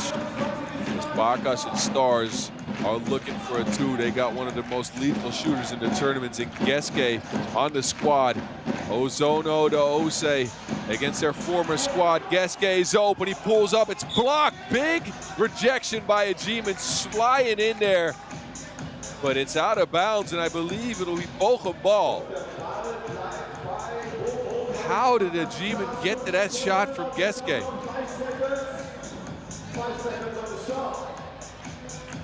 5 on the shot clock. Bochum need a score. They get it to Geske. Geske runs in. That is off the mark, and it is not good. Shot clock violation even. The shot didn't go in time. 4.6 left, and now it's basketball and Telekom in the driver's seat easily. What are the SparkassenStars going to do? I believe they should foul here. Yes, they will. And they put Giesman on the line, who's not missed a free throw here yet. He could end the game. He's got 2 free throws to do it. The future with a chance to punch his team into the knockout rounds. Ooh, and he misses the first. Uh-oh. Giesman with another shot at it. A make sends them into the knockouts. A miss, who knows? Giesman, no good. Rebound though for Giesman, and that is all she wrote. Fabian Giesman with the exclamation punch. And he gets his team into the knockout rounds by the skin of their teeth. That was a tight one. My word. Credits to SparkassenStars Bochum for making this a fantastic game, but 2 a genuinely good fight. They had an opportunity down the stretch to win it. They couldn't quite squeeze the trigger on the shot they wanted. And as a result, it's the Baskets Bonn Telekom guys that come through here. And we will see them later today in the knockout rounds after that 21-19 victory. What a game. What a game. That concludes men's pool play here, as we are now set with a knockout round schedule and a bracket. We'll get to you later which teams will feature in those. But we know it's going to be Baskets Bonn Telekom and Fuengirola out of Pool B, and Warsaw and the Skyliners of Frankfurt out of Pool A. What are the matchups? I don't know. We will see. We'll take our attention and head into the Women's Series qualifier first, though, so don't go anywhere. Enjoy the highlights. Enjoy your last look at Team SparkassenStars Bochum. I'm sure.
Fabian Giesman ist bei uns. Du kannst hier gerne noch einen Schluck trinken. Hast du dir verdient nach dem Sieg.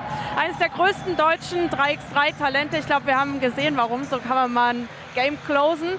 War ein ganz schöner Fight. Hast du es dir so vorgestellt heute? Ja, schon. Du wusstest, es wird ein toughes Game. Bochum spielt heim. Das erste Turnier von 3 mit Zuschauern. Man wusste, es wird ein toughes Game. Wir hatten nichts zu verlieren. Und ich habe allen auch schon vor dem Spiel gesagt, es wird ein knappes Game. Du bist U23-Weltmeister, bist MVP geworden, sogar zweimalig. Du hast schon unfassbar viel gesehen, auch international. Wenn du das jetzt mal vergleichst, auch mit dem Event, wie findest du Bochum? Ich finde, es ist eines der nicesten im Jahr. Jedes Mal in Deutschland ein Turnier zu spielen, das ist geil. Auch eine geile Venue auf jeden Fall, einer der geilsten der Welt. Und ja, ist geil und macht Spaß.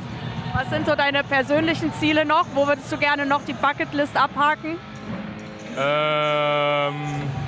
Dieses Jahr noch Wien. Wenn wir das nächste Spiel gewinnen, sind wir in Wien. Von daher heute noch gewinnen einmal. Und es geht ja auch ein bisschen hier um Olympia-Qualifikationspunkte. Ist das auch ein Anreiz für dich? Klar, ich denke schon. Ab diesem Jahr werden, glaube ich, die Punkte gezählt. Deswegen ist es auch ein wichtiges Turnier für uns. Und wichtig, dass deutsche Teams sich auch qualifizieren. Und wir hoffen auf jeden Fall, dass wir es schaffen mit der Olympia. Noch letzte Frage. Du hast ja auch ein bisschen Bundesliga-Erfahrung. Du hast Eurocup gezockt. Warum war es aber trotzdem 3x3 für dich? Ich glaube, weil es mir einfach am Herzen liegt. Ich liebe diese Sportart. Ich liebe meine Jungs. Es macht unglaublich Spaß, mit denen zu spielen. Und ja, so einer Venue zu spielen, macht immer Bock. Danke, Fabian. Wir freuen uns auf alles, was noch kommt. Danke. We heard the future of Fabian Giesmann with some nice words for this tournament in Bochum. The Super Week has been super so far. These days have been highly enjoyable. The games have been super good. That concluded men's pool play. As you look at Giesmann destroying the rim on a bunch of occasions there. The man is just a supreme athlete. Anyway, we'll shift our attention into the women's series tournament here in just a second, where we'll get a look at Hamburg and another home team, the SparkassenStars, #1, Bochum, as the women's series tournament is a all knockout round bracket. Enjoy the Dunking Devils, though. They're here first, so you enjoy that. We'll be right back to you.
Wir sehen gleich das erste Quarterfinal, also Viertelfinale der Frauen. Bochum, mach dich bereit!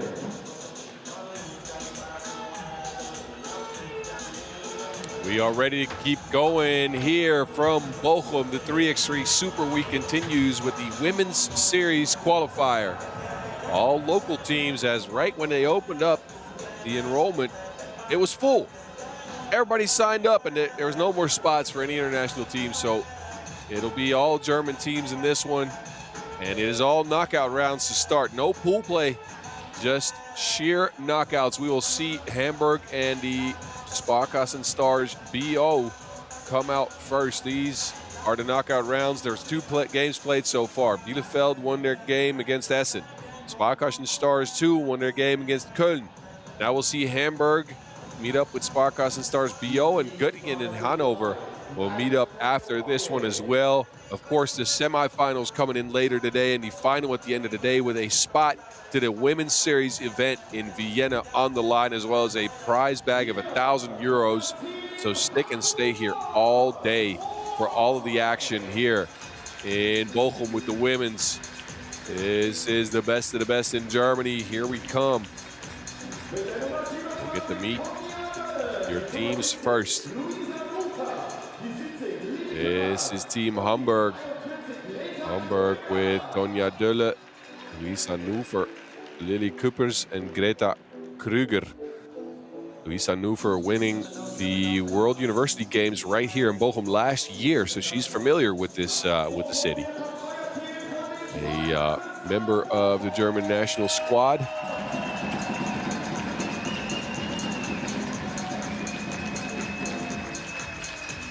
And this is the team they'll be facing. Hometown heroes, SparkassenStars Bochum. Coming in hot in the red uniforms. And Lisa Kulik, Maria Ilic, Leonie Bleker, and Laura Barroso Perez form the squad.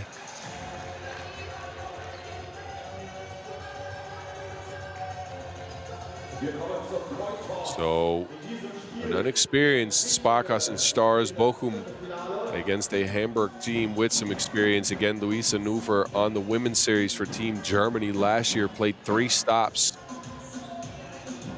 And was on the German national team in the premier edition of the Champions Cup for FIBA last year. Referees Andreas Vasiliou and Marek Maliszewski. Well, this is not Marek Maliszewski. I think we got the names mixed up.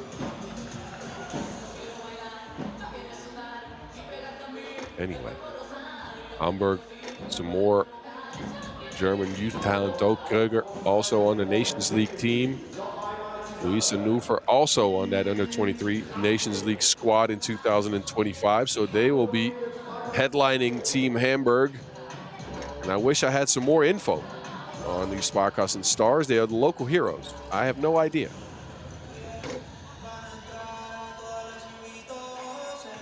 So they could as well surprise me.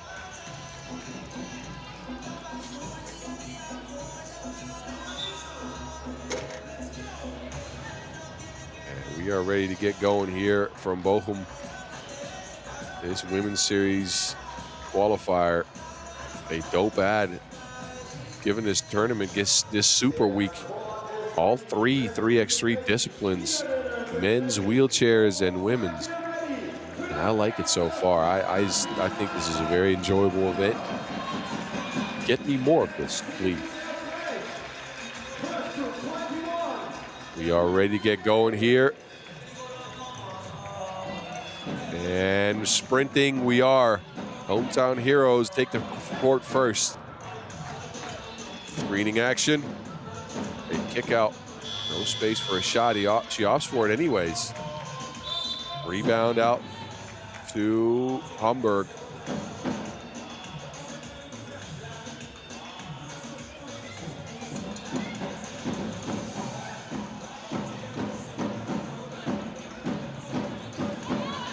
Ball's moved around by Hamburg.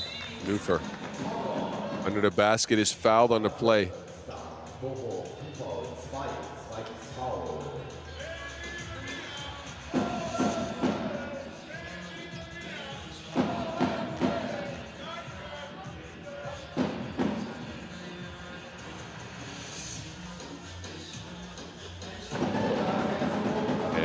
Nufer secures her team's 4 points to the free throw stripe.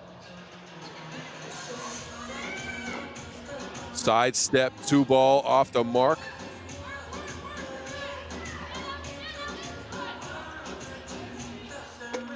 And now a look for Hamburg.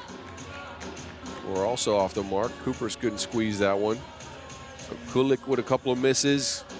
And Hamburg's only got 1 make from Nufer from the free throw line.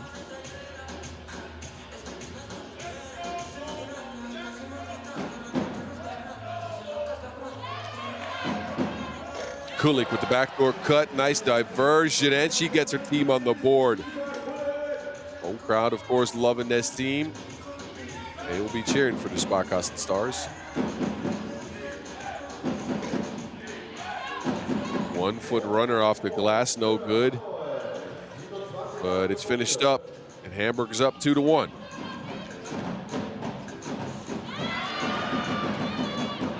Another backdoor cut. Kulik gets free, but can't squeeze the layup. Big shot from the outside. Kroger, no. That was Dulle. I apologize. My shirt numbers mixed up.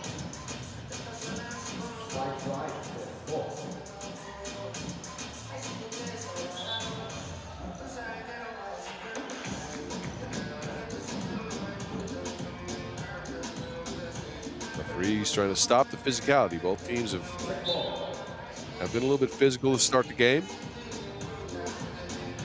SparkassenStars already had 3 fouls here early.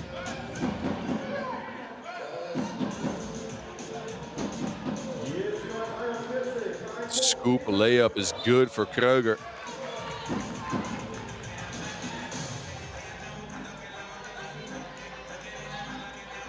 Hamburg showing that 3x3 acumen right now.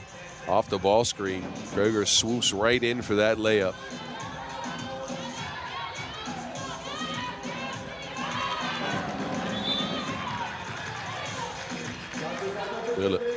Couldn't save it inbounds.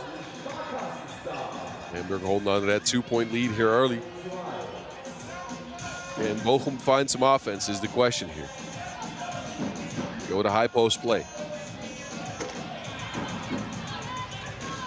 2 balls off the mark. Kulik can't squeeze it. And Blaker has it. Tries to find Kulik. Blaker this time with the foul.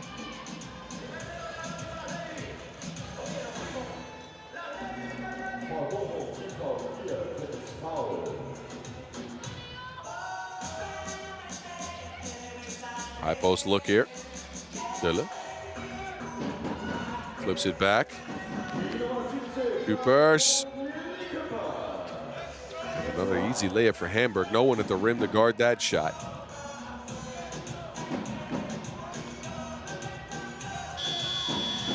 Baseline drive, kick out Kulik. Too late, end of the shot clock. Can't squeeze the trigger in time.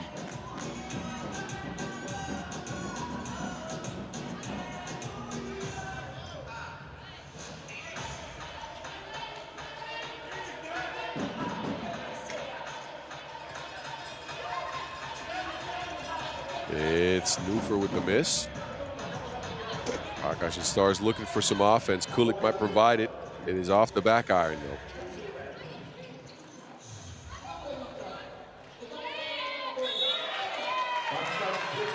And the traveling violation called. Kroger with a step too many.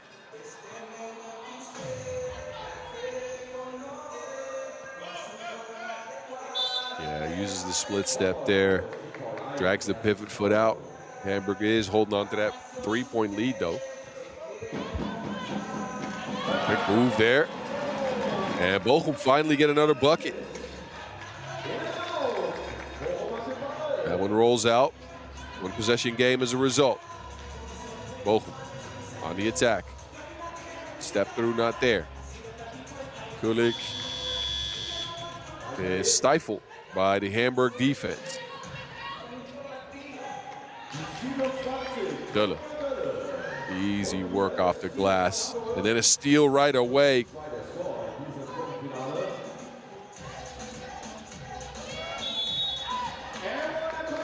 Kroger muscles one up. Big bucket and a strong take for Greta Kroger all the way to the rack. Takes the contact here, and that's where the foul is, so that shot will go up and in and count. Greta Kroger with a big bucket here. Going into the first TV timeout, Hamburg holding this 4-point lead. Screen away und dann nochmal den Screen away, also wenn die den twisten, einfach physisch sein, es wird nicht gepfiffen, einfach mit beiden Händen einfach festhalten. Ja, Hamburg! Und weiter geht's, die Spielerinnen sind zurück. Looking to add some touches to the screening game is Kroger. As we look back at some of the moving pictures in this one so far, Döller was good off the glass. Great post-up move, by the way. This is the last bucket. And now we see Greta Kroger on the line. She could add to her totals, and she does not. Foul called on the play. It was Perez who got held up. Laker. Backdoor cut. Perez looked like she had some space, but it's out of bounds. Good pass by Blaker, and Perez just couldn't get to it. So close. Neufer. Driving baseline, Neufer with a strong take, overshoots the layup.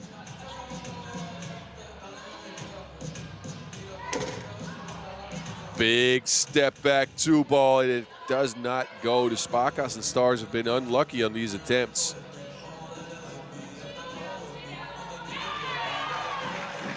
Cooper's denied by Blaker. And then a whistle as Hamburg expends another foul. Blaker's here. Telling her to go away. Don't bring that mess in here.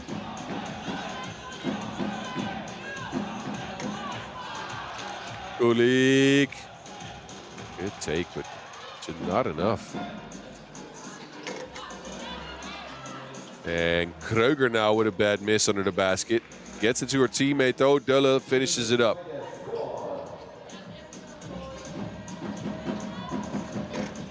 On the move, lefty layup. Ilic. He's been crafty with it.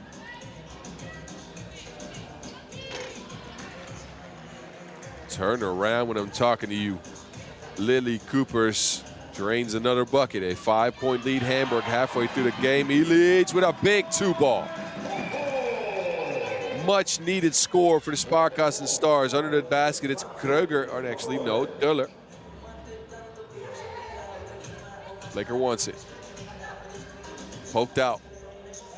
There's Kroger. What's the screen? Kroger denies a screen, drives in, lefty scoop shot, and Hamburg continues to score at will.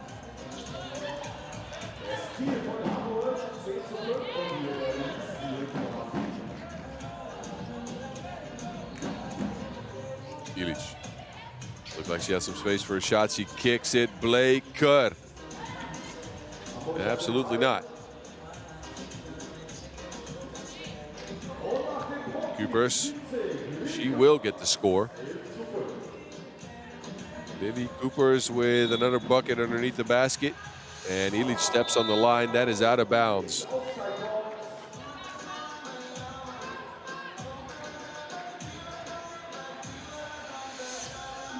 The SparkassenStars have gotten some good looks on offense, just have not been able to knock them down.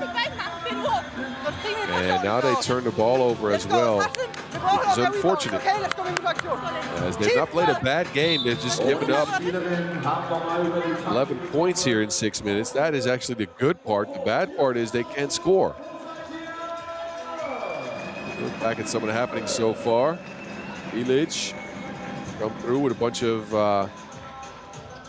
good looks like that.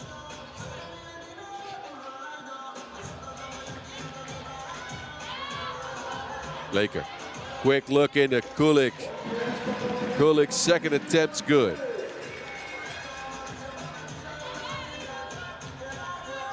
Baseline drive for Nufer, kicks it out. Kruger, yeah, just off the mark. And Nufer is held up under the basket. That is before the shot. So this will be on the floor. Check ball up top for Hamburg, who are holding on to that 5-point lead.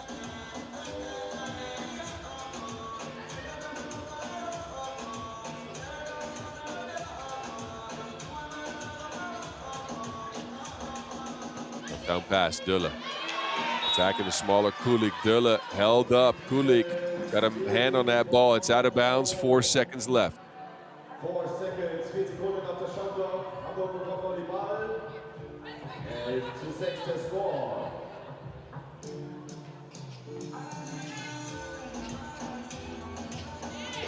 Dump down into Dulle, spinning to our left hand. That is no good. So the SparkassenStars are getting some good stops here. Can they find offense? Flip it back. Kulik for 2. No. That is the one they needed. Nufer maneuvering traffic. Dulle is going hard in the paint. Bang, bang, Ilic. Right when they needed it most, a 2-ball drops for Maria Ilic.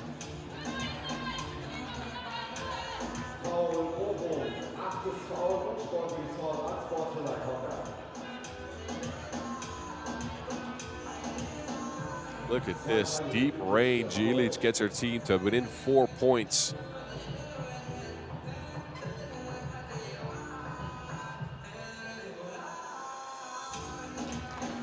Free throw here, Nufer. And that's the 8th foul on the SparkassenStars. And Luisa Nufer gets her team a big lead yet again. 6 up for Hamburg. Ilic, they need another 2 from her. Trying to shake the defense. Ilic with the cross, kicks it. Perez, oh, she left her on the ground. But a shot clock ran out. Some slippage there. But no result.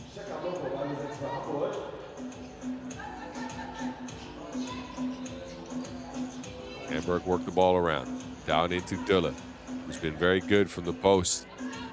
Coopers fades. Nuh-uh.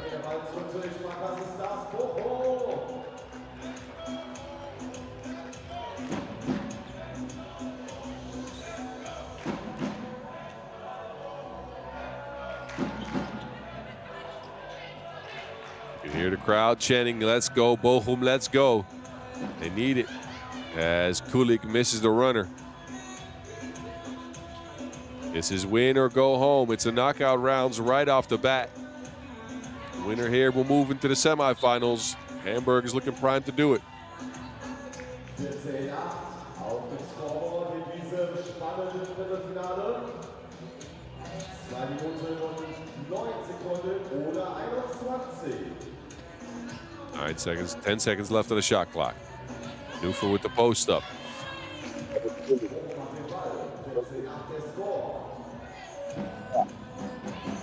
Ilic somehow saves that inbounds.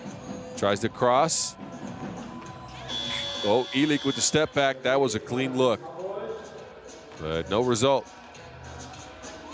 Dulle, big fake, and eventually a big make.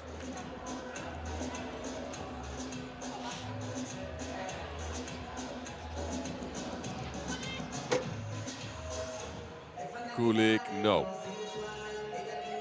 2-ball has not gone for the SparkassenStars, and that's the difference in this game as Nufer now lines up for one, and that one also off the mark. 1:20 on the clock, but a big, big lead for Hamburg. Kulik gets a scoop layup, but she misses the bunny. Then Blaker misses an easy one. Uh-oh. It's Sunday, but those are the shots you miss on a Monday. And Ilic can't squeeze the trigger. And writing's on the wall now. With this much time on the clock and a 7-point lead for Hamburg, we all but know who's going to be moving on. High post look here for Nufer. Steps back. Nufer, no.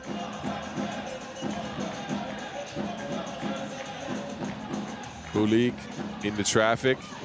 Steps through, scoop shot, no.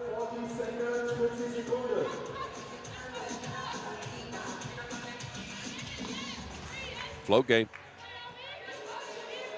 Either team very prolific on offense in the last minute or so. Ilic lobs it, Kulik. Wild shot attempt.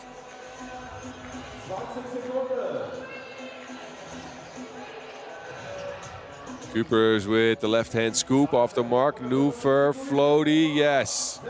Hamburg with a big, big lead, looking like they're going to be moving on.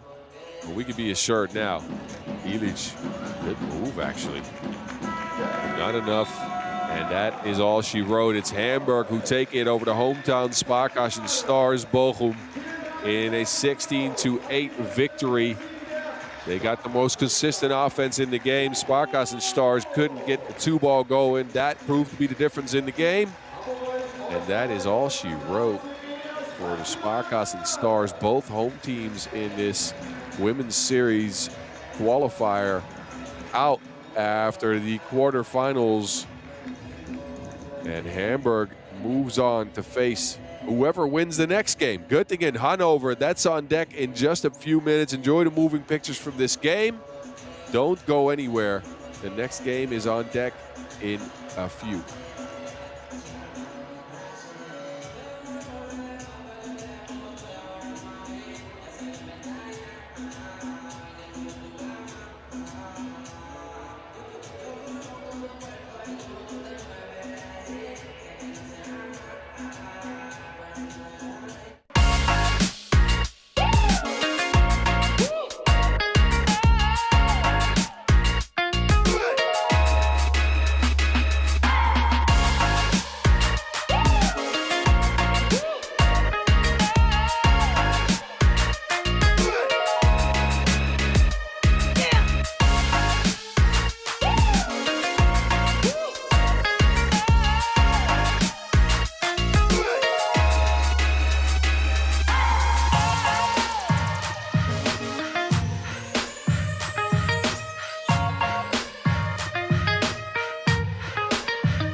Schon mal dann herzlichen Glückwunsch zum Halbfinaleinzug. Es war ein schweißtreibendes Spiel. Ich glaube, man sieht es ja an, dass du ein paar Körner gelassen hast auf dem Spielfeld. Was sagst du zu deinem Start hier? Sehr cool. Also wir haben in der Konstellation noch nie zusammengespielt. Das war das erste Mal für uns und ich finde, dafür ist es sehr gut gelaufen. Wir haben gut verteidigt, wir haben viel Druck gemacht und offensiv, glaube ich, auch schon ein bisschen was gezeigt. Und ja, wir hoffen, dass wir im Halbfinale mehr davon zeigen können. Du warst ja auch schon mit der Nationalmannschaft unterwegs, hast, glaube ich, auch so ein bisschen Bezug zum Rheinland. Wie empfindest du denn das Event hier? Es ist sehr cool, Ich durfte letztes Jahr FISO World University Games hier spielen. Und da war die Stimmung schon gut. Hier die Stimmung ist super. Es ist cool, dass das ein Mix-Event ist, also mit den Jungs zusammen. Ich glaube, und auch mit den ganzen kleinen Turnieren. Ich glaube, das ist sehr cool, dass man da viele Leute hier zusammenkriegt. Inwieweit hast du das Gefühl, dass vielleicht auch das Rheinland oder NRW so ein bisschen auch Hotspot für 3x3 und Basketball eben wird? Ja, ich glaube auf jeden Fall. Ich meine, genug Leute sind da so. Ich glaube, die Strukturen werden jetzt auch aufgebaut. Es ist ein cooler Sport. Ich finde, der passt hier gut hin. Mit der NRW-Tour und so ist das ja schon relativ lange hier. Und deswegen ist cool, dass das jetzt auch so im Leistungs- und Profibereich hier aufgebaut wird. Alles klar. Danke, Greta. Dankeschön.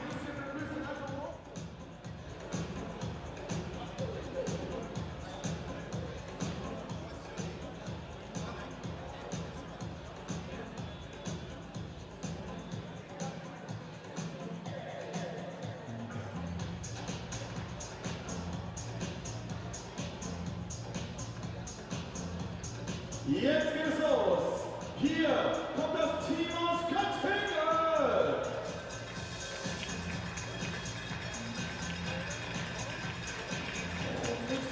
And we continue with the last quarterfinal game for the women's. It's Göttingen and Hanover meeting up. And Göttingen get to the floor first. Annika Obermann, Emily Dormann, Talia Kretschmar, and Nina Zollenkopf. They are all on the first league team. 5-on-5 hoopers, all of them, but trying to make their mark in 3x3. They got their sights on the women's series in Vienna, as do their opponents. We got some 3x3 superstars on the women's end in the house. Sara Poleros, Amadek Bion, a big part of the German national team. The retooled German national team after winning, of course, the Olympic gold medal. They're joined by Victoria Poros, who is also in the program, and then Britta Daub, who is on the national 5-on-5 team, playing in a 3x3 event here. And I mentioned that gold medal, of course, won by Svenja Bronkhorst, Marie Reichert, Sonja Greinacher, and Elisa Mavius. And 3 out of 4 players are actually here in the Jahrhunderthalle to check out the action. Reichert, Greinacher, and Mavius a part of this. Referees in this one, Vasiliu and Mariszewski. But it's dope to see the program continuation for the Germans, who shifted into a new direction after winning those Olympics with, as mentioned, Amadek Bion, and of course, Sara Poleros and Poros as well. Mavius is still a part of this program. Degbion and Poleros played in the World Cup and Europe Cup last year, coming in 11th and 5th in the Europe Cup. Poros was on that Europe Cup team as well. Poleros also played in the Under-23 World Cup and won the World University Games right here in Bochum in 2025. So Göttingen, they have their work cut out for them. Let's be frank here. They're going up against some long-standing 3x3ers. Let's see how they fare.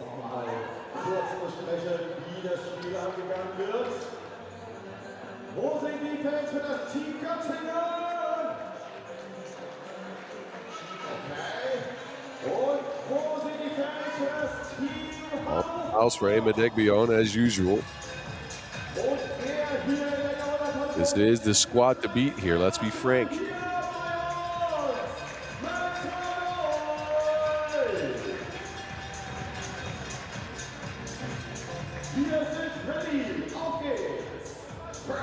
And it is Hanover in the red. We'll start with the possession here. Degbeon. Lefty drive for her. Gets it back. Polero, 2 feet behind the line. 2 ball. Off the mark. Poros. Poros. Lethal shooter coming through. 2 up, 2 down for Victoria Poros.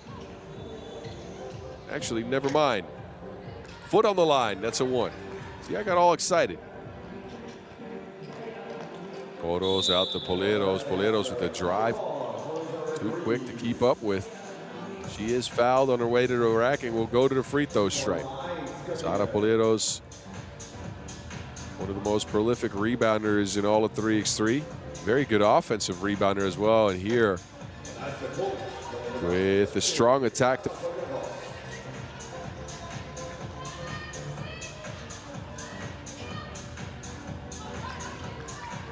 Out. Name of the game, missed the shot. Actually, never mind. That was good. I got confused here. Daub's not in the game yet.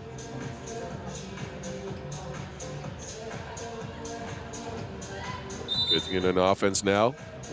Wearing the multicolor unis. Hanover in the red, as mentioned. Daub is on the pitch. Poros will come in as well. Poleros will take a seat. 2-zip Hanover for now. Back screen action for Degbion to get open under the basket. Beautifully drawn up play. Well executed. Galp with the back screen. Degbion with the finish off the lob. On the other end, a scoop shot, no good. Traced down by Zollenkopf with no 2 on the end of that. And Göttingen have to deal with all the screening action that we used to from these German squads. Daup making her mark right away, splashing a 2-ball. Poros out to Degbion. Degbion on the drive, spins, steps through Ama off the glass. 5-zip lead Hannover. They got their foot on the gas right away. Missed then from Göttingen. Degbion wants it. Poros asks for a screen, steps all the way back from the logo. Another 2 balls down. Somebody call the fire department. This Hannover team, they're ablaze.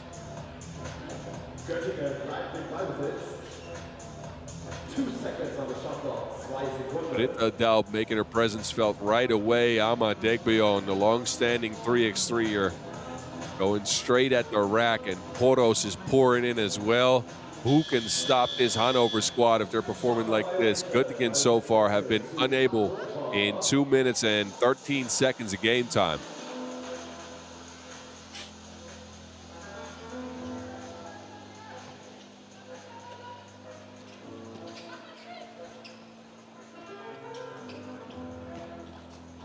Daup driving right, kicks it. Bolero's toe on the line. It'll be a 1. Good offense, though. And a turnover by Göttingen.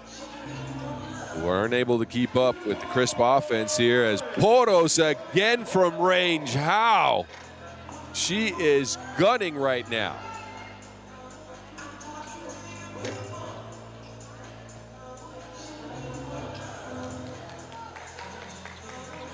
Daup out to Poros. Steps back, another one. She is all cash like living in Berlin.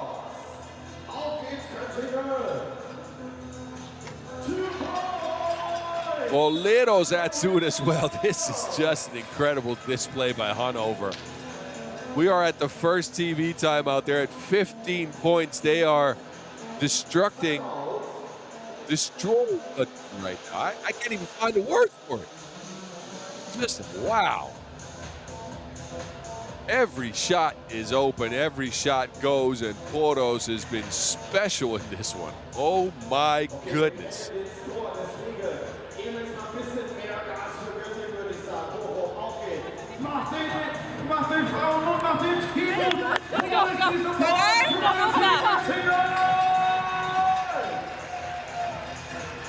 Yeah, not many words necessary in that timeout. I don't think they need to adjust their strategy whatsoever. I think they need to keep going. Man, oh man, they've put on a clinic so far. Göttingen unable to be anywhere close to these ladies. This is 3x3 at its best. Göttingen, the dump down pass is snuffed out but fouled by Degbion.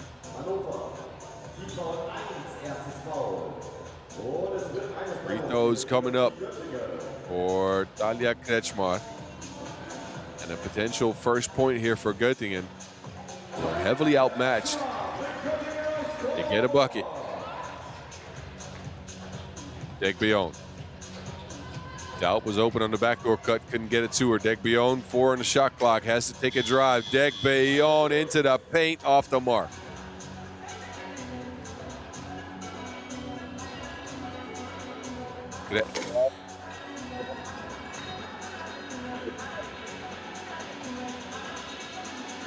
Daup kicks it. Boleros is open, high arcing 2, splash money. 17-1.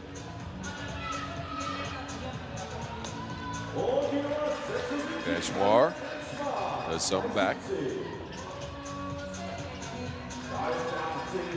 Degbion with the move, shimmies left to right. And the lefty hook is good for her. On the other end, it's Dorman who can make. This game is going to be over quite soon if the pace keeps going like this. Bolero's down to Degbion. She's open and she finishes 19-2, a steal 2 would end the game here. Poleros is open, turns around off the glass. Göttingen are left with potentially 1 offense because this game is done. It is in the books. Scoop shot is good. 20-3. Poleros looking to finish things up. Scoops it up under the basket, no good, but it's fouled. And will head to the stripe to put Göttingen out of their misery. Take them behind the shed. This is done. A backyard beatdown by Hanover.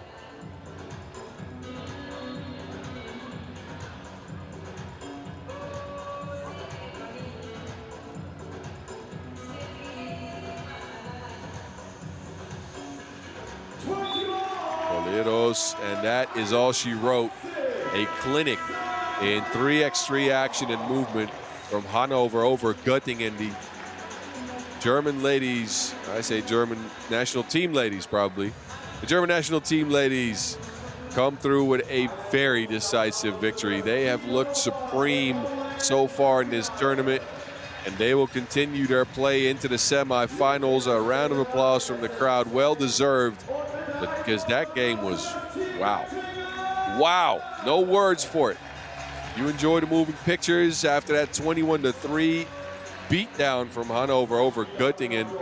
We will then shift our attention once more as we now have the semifinal bracket set for the women's. We will shift our attention to the wheelchair games. We got the semifinals on deck for that in just a few minutes. Stick and stay right here. If not, I will come find you.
Following semifinals, Bielefeld and the SparkassenStars 2. I spoke too soon. There's a local team that went into the semis.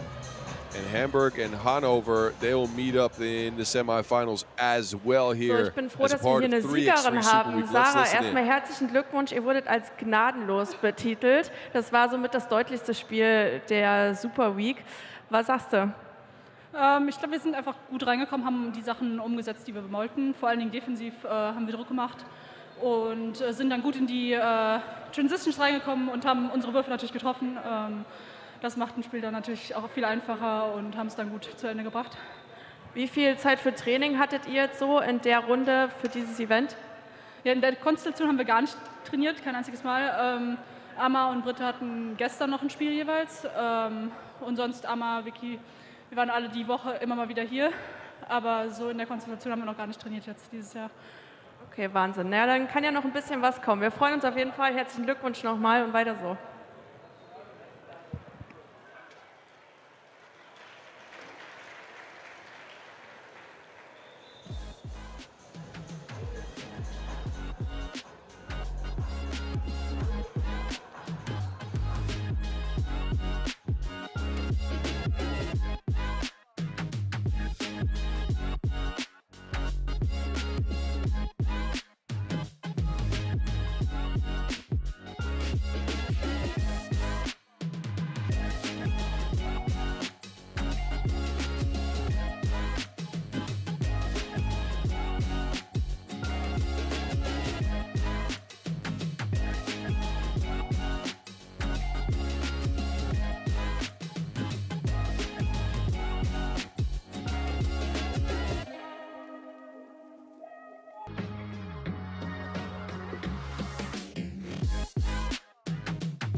This is the knockout round for the 3x3 Wheelchair Super Cup 2026. Yesterday, we played throughout the pool. All 4 teams are part of that pool.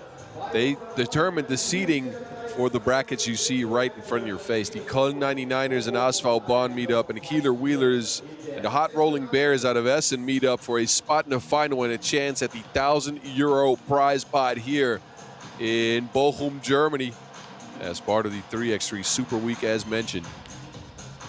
Man, the wheelchair games yesterday were super fun. I highly enjoyed it. Some crazy action. So stick and stay right here as we get you introduced to both teams. Right now, the Köln 99ers come in as your #1 seed. And Asphalt Bonn, they are your last seed, but it's time to meet up with the Köln 99ers. We saw them take 3 victories yesterday to place first in the pool. They're led out by Timo Bergenthal, followed by Bo Broekman. And there is their ace, their star, the #2, Homayun Askari. The man was on a mission yesterday. He went bananas. Hit a bunch of 2s, came through with some nifty moves. He was the reason the 99ers won all of their games. And last but not least, Chris Adolph is out to the pitch. This is your Köln 99ers squad.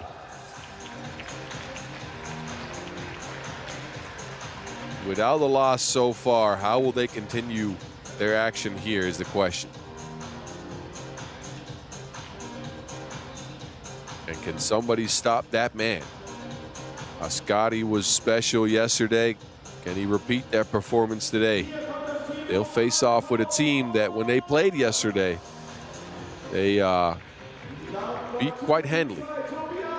17-8 was the pool matchup from Köln against Bonn. And Bonn come out ready to go, led out by Tobias Mietschke, joined by Silas Wachmann. This is a team that's very prolific in the pick and roll action, and they try to find room to operate in transition as well.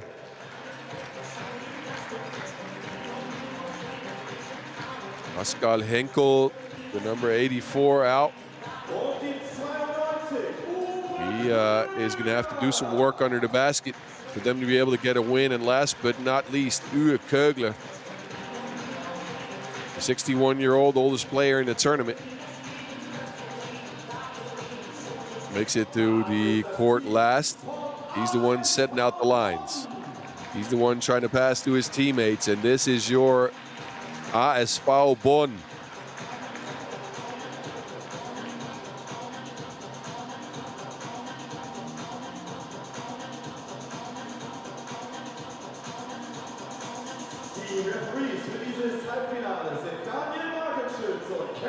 The referees in this one, Daniel Wagenschütz and Kenneth Kampas, as we get ready to get rolling.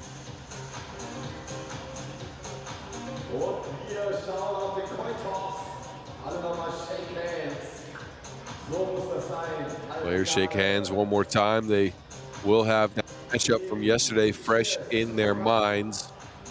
A matchup in which Homayun Askari just went bananas and got his team to a 17-point victory, or 17-8 victory. Highest scoring game in the tournament so far.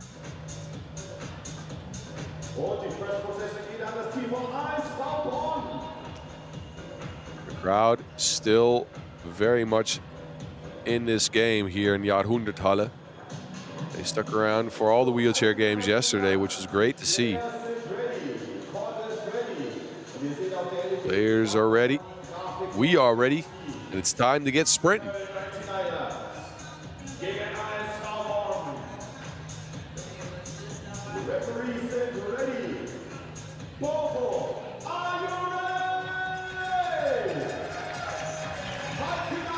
I think Bochum is ready as well, as these fellas are ready to get going with the semifinals of the 3x3 Wheelchair Super Cup. It's Bonn with possession first. They lob it into Henkel, but he loses to Wilson. Picked up by Michke and lobbed towards the basket. End of the shot clock. Ascari takes over. Ascari on the move. Dumps it off. Bergenthal under the basket, misses the shot, gets his own rebound. Down to Broekman. He will get the bucket. Kuhn wouldn't be denied. An offensive rebound there that ends up in Bo Broekman's hands after the dump down pass from Ascari. Flips it up and in. Kögler. Kögler looking to move. On his way to a mid-range jumper. It is off the glass, but off the mark. Ball cleared for Kuhn. Ascari blocked well by Henkel. Ascari mid-range shot with the contact as well. And he is once again getting his team on the scoreboard. It's a 2-zip lead for the 99ers. A flurry of moves from Ascari, who lines his chair up right into the contact but releases the shot just in time. Big bucket for Kuhn. They have possession back here as well. Whistle on the floor.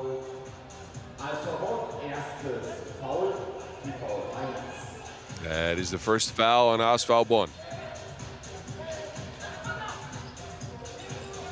Ascari around the defense. Broekman in position, but not enough on the shot. Scotty's telling him to calm down. Kögler's got position under the basket. Over the outstretched arms of Bergenthal. Kögler gets Bonn on the board.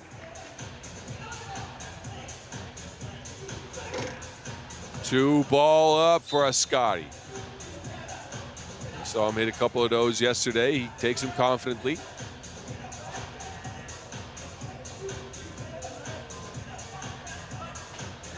This is the score that got Bonn on the board. Uwe Kögler leaning back with a big bucket over Bergenthal.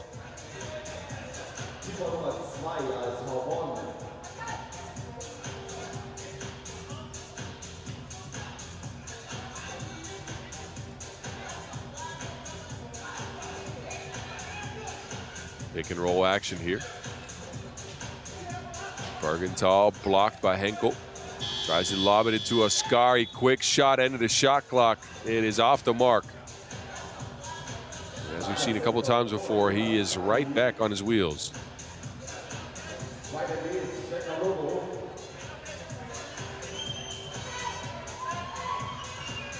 Wachmann loses to Wilson. And Wachmann saves it in bounds, but sees it go out of bounds anyway.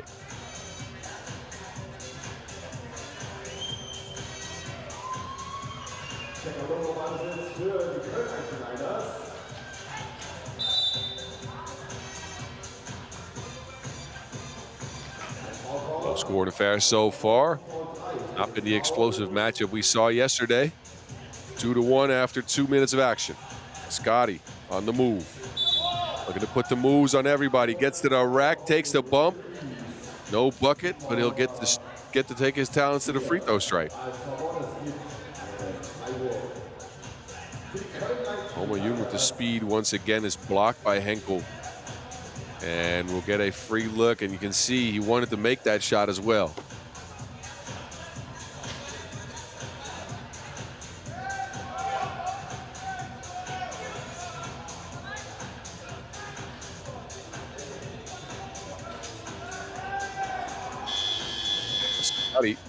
Sneaks through, but too late in the shot clock. Can't get the shot up, and actually, I believe that counts. So no shot clock violation there. Actually a bucket for Timo Bergenthal. Ascari here steering without his hands. This is something we saw yesterday. That is just incredible. The core strength on that man is just wild. Wachmann gets his team another point. Actually, no, that's Michke. So Tobias Michke gets his team back to within one. Pick and roll worked to perfection. Bergenthal with the smooth finish. And then he gets the ball away from Kögler.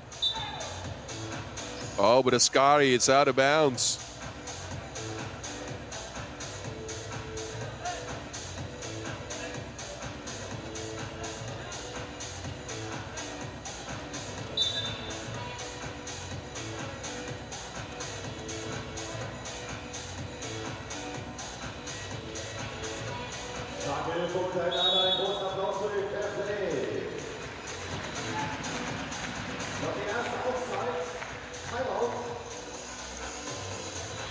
Timeout on the floor, a 4-2 lead for the Köln 99ers, who've not been able to unlock the offense like they did yesterday.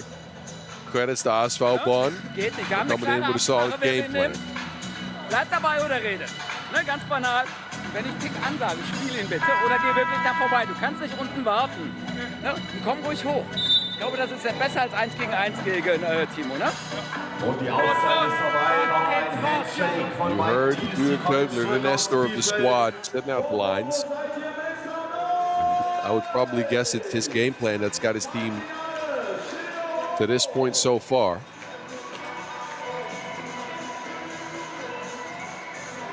As he usually is a floor general, they struggled yesterday containing that man. But they have so far done a decent job. Scoring's been few and far between for them. But let's see if they can change that here. And they will not. A shot clock violation.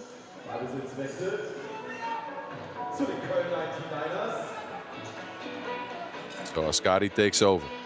Quick turn for Ascari, dumps it down. Bergenthal, uh-oh. Just off the mark.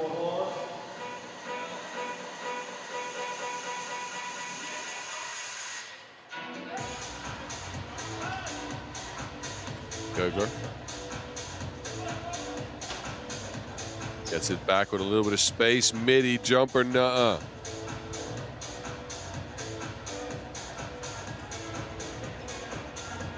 Scotty looking to get around the defense yet again. The man is speedy. 5-2. Kögler with a quick answer.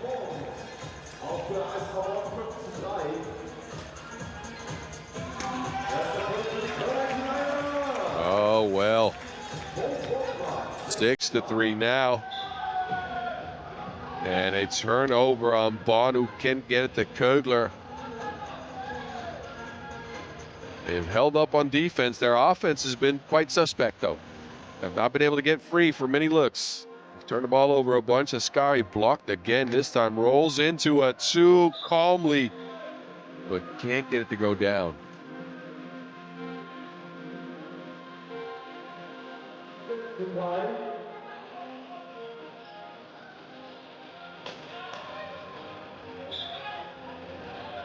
And that one's out of bounds.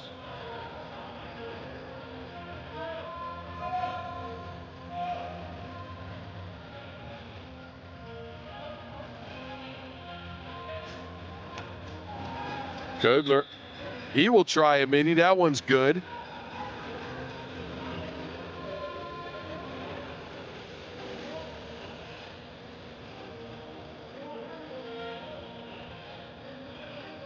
And Michka's on the floor, trying to help him get to his wheels, and they do.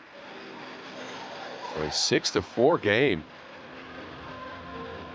Scotty, though, look at the dexterity the man has. Doesn't need his hands to steer. It gets around people with blazing speed. Adolf is no good. Michka controls the glass. Down to Kögler.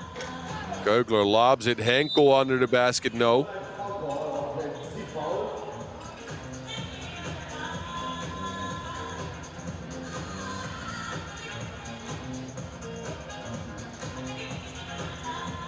Scotty got tripped up on that possession. Remains a 2-point game in favor of Köln. Bondo playing a lot better than they did yesterday in this matchup. Henkel no good. I gotta credit Bonn for coming in with a very solid game plan containing Ascari. And one. Bo Brookman takes the contact, finishes up the play with the strength, and will get a free throw to boot. Dump down pass here, bangs into Michke with a chair and lobs up the floaty. Free throw off the mark. Ascari, though, cleans it up. This is the Köln offense we got used to yesterday. High-powered, but look at Bonn. Oh, no, clear. Quick transition, but it didn't quite get outside the two-point arc with two wheels.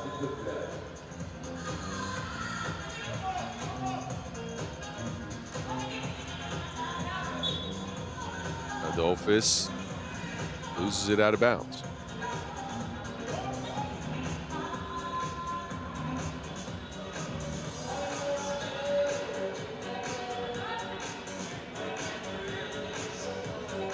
Kögler.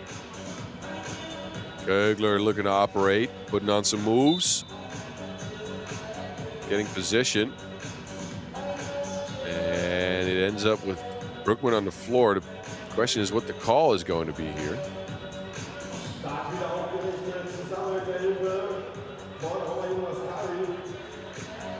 First 12, I believe, and potentially a foul.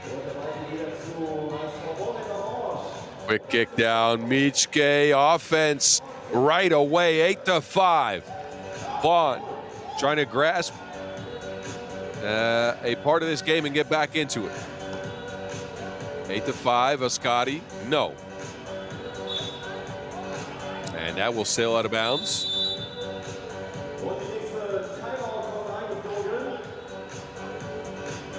A timeout on the floor now. In a game that, again, is a lot closer than the one we saw from these two teams yesterday. Not the high-powered offense for Köln. Let's listen in.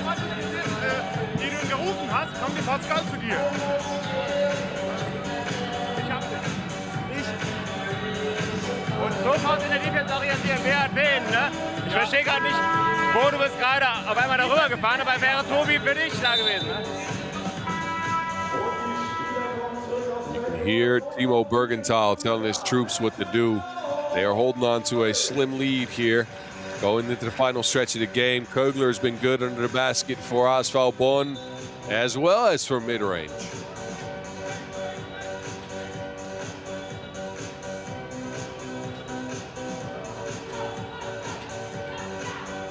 Bonn here, Henkel with the spin move, gets to Kögler, quick shot, no good. That one needed to go up quickly because of the end of the shot clock. Pick and roll action now. Brookman, good screen. Ascari, yeah, no one's close, but he misses the shot. Kögler.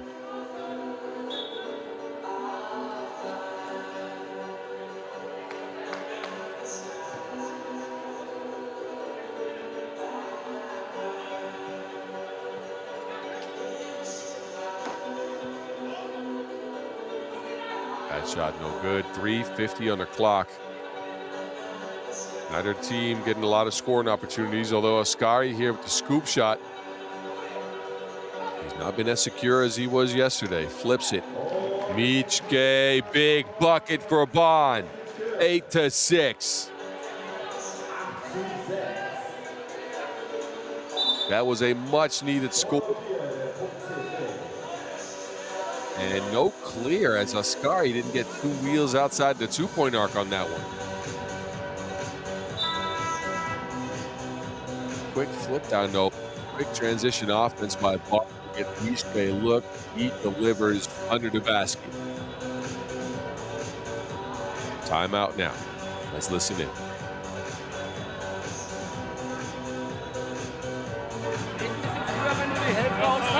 Alles gut, ne? Dann geht das, ne? Alles gut. Vorne, die doppeln nicht jetzt. Perfekt gemacht, ne? Gut gelöst. Dann ist es nämlich dein Wurf, ne? Pascal hat es stark gesehen, ne? Wenn die bei mir zu zweit sind, ist er frei, ne? Und Bonn, das hier.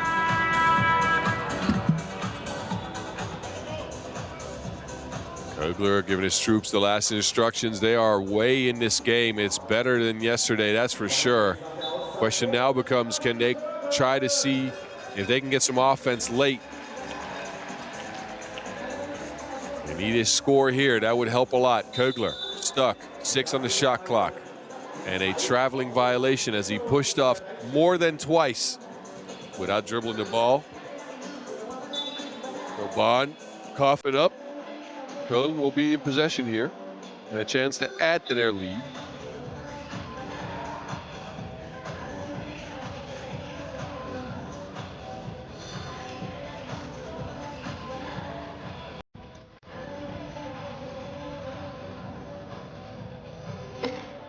Scotty Mitty. His shot was automatic yesterday, but he does not knock it down this time.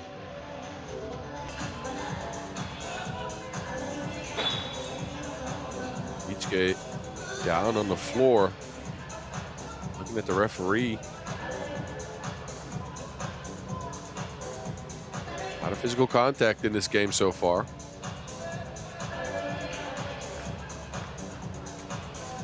Mietschke has helped to his wheels.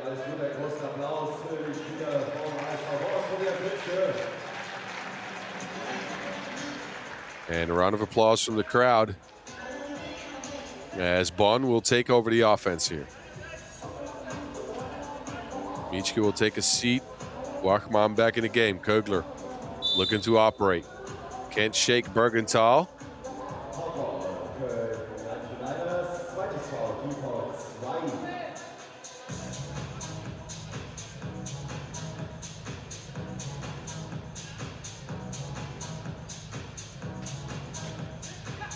Possession back over to Bonn. A flip down into Henkel, leans back, and it rolls out. So close yet so far.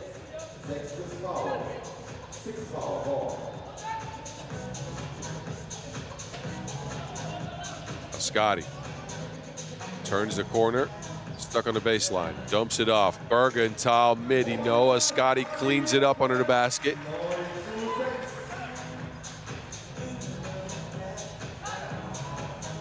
Now it's Kögler rolling backwards. He couldn't quite get the layup.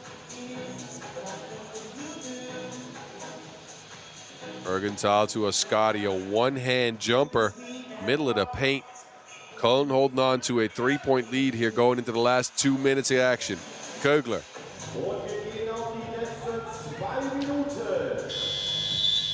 2 seconds to go on the shot clock. That took way too long. Kögler got stuck there.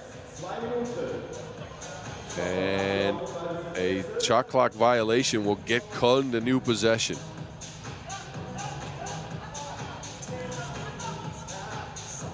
Scotty has not had his day so far. Turns it over here. Bachmann poked out by Broekman. Saves it, but not in bounds.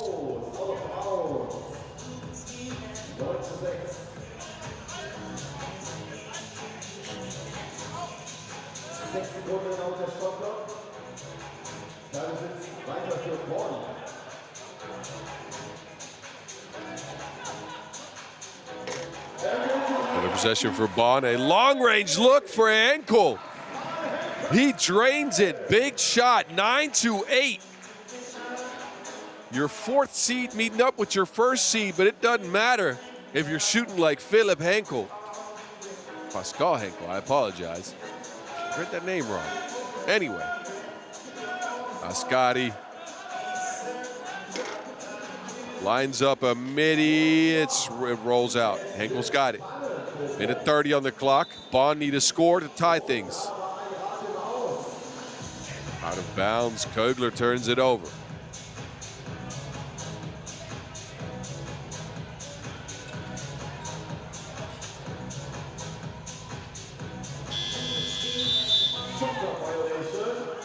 And they run out of time. Wasted possession here by Köln.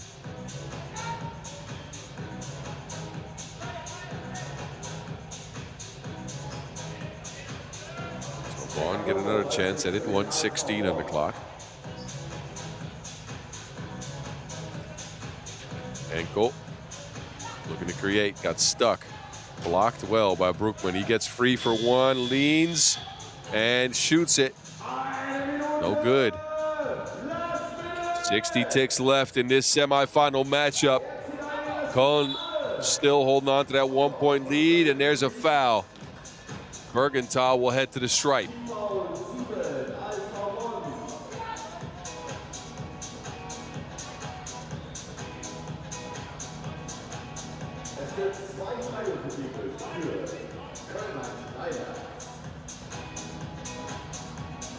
Timo Bergenthal with a big free throw, and he'll get 2 as that's the 7th foul on Bonn.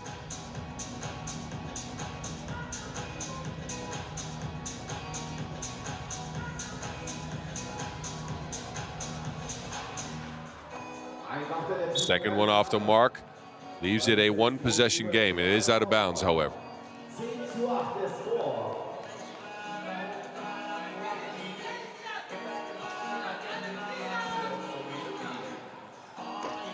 Henkel, big 2-ball, no good. He tried it.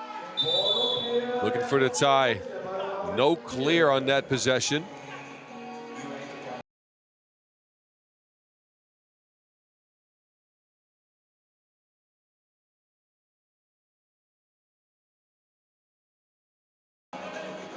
Henkel locked up by Ascari. Bachmann flips it to Henkel, drives in off the glass and off the mark. That was the shot they needed to go down. Now it's desperate times, especially as Ascari pulls for 2. That is out of bounds. Bonn will get it back in need of a 2-point make.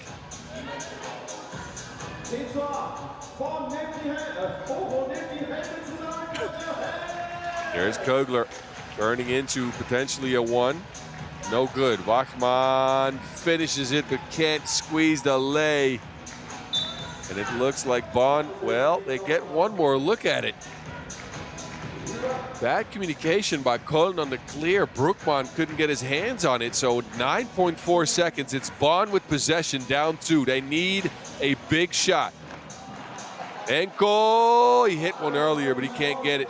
And now Ascari just can dribble out the clock. Ascari, and that is all she wrote. Köln 99ers hold on. Hold on by the skin of their teeth against a much, much better Ausfall Bonn than yesterday, but it wasn't enough as the Köln 99ers take a 2-point victory into the semifinals. We'll know who they'll face next, as we got a matchup between the Kieler Wheelers and the hot rolling Bears of Essen coming up in just a few minutes. But man, oh man, this was a tight one. Good game by both teams. It's Köln who come away with it. Enjoy the moving pictures in this one, and I'll see you in a few minutes for the next game from the 3x3 Wheelchair Super Cup.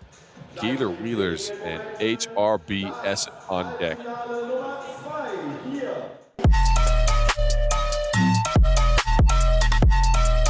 Bitch, I'm back. My name. Yeah. What are you talking about? Bitch, I'm back. My name. I am where it's at. You should know I got it in the bag.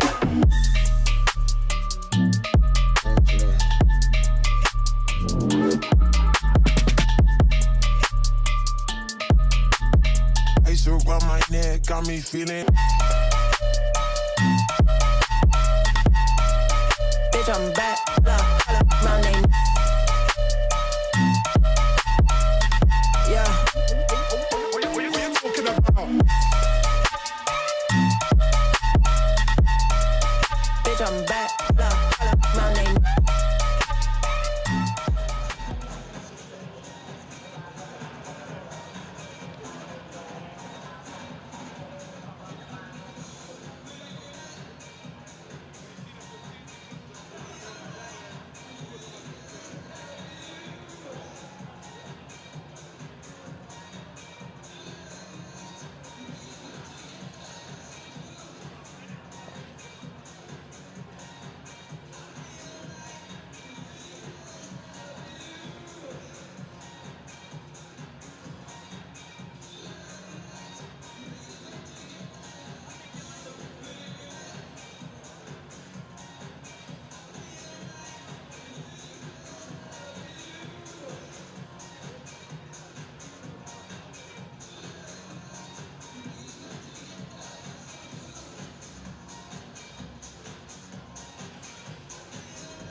Back to you with the 3x3 Wheelchair Super Cup as we get ready to get going with the second semifinal. It's the Kieler Wheelers and HRB Essen who are coming out of the gates. These teams met up, of course, yesterday. That was a Kieler Wheelers loss. HRB Essen 12-9 in the final game of yesterday's action. And first on deck are those Kieler Wheelers: Timo Schmiesing, Abdelhak Salibi, Marlon Broders, and Jonas Teissig. They came in second in pool play. But again, losing that all-important matchup yesterday against HRB Essen, who came through down the stretch and proved to be a lot more secure with their finishing in that game. There come the hot rolling bears. Essen led out by Soraya Mal with number 17. She had a couple of big mid-range shots in that game. And she is joined by her teammates. First out is Shamal Ismail. And again, this team, HRB Essen, didn't win a game yesterday until the last game of pool play when they took down these Kieler Wheelers. And there comes the man that needs to get it done. If they want to get a win, he needs to be on. Is Blaren Maloku, who's joined out there by Mimunu Ali.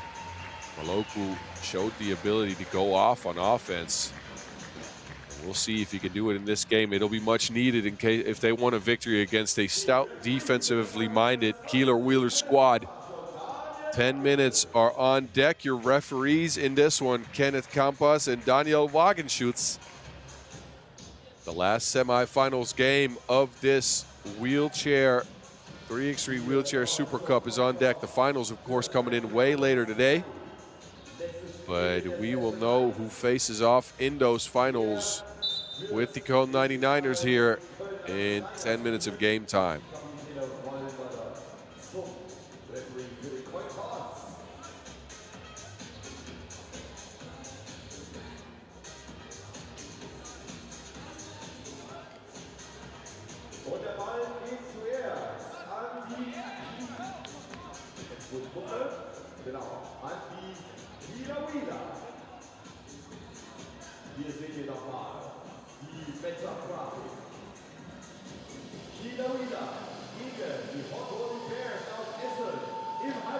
Here we go. We are ready to kick things off here. And it's the Kieler Wheelers who take possession. They've ran this play a bunch. Broders is good for mid-range. We've seen it all day yesterday. A quick little screen, and Marlon Broders gets free for a quick shot. And he's knocked this one down time and time again. A one-zip lead for the Kieler Wheelers to start things off. Moloku gets in position, leans back. No make, Broders with the board. Smiesig right back down to Broders. Tech and score on his second attempt. Marlon coming through clutch here, starting the game with a couple of big buckets. Moloku on the move, one hand heave. Wow, that's all. That was halfway down. That was halfway down. Smiesig, they get it to Broders again. Feed the parking meter. Yes, sir. Feed the parking meter.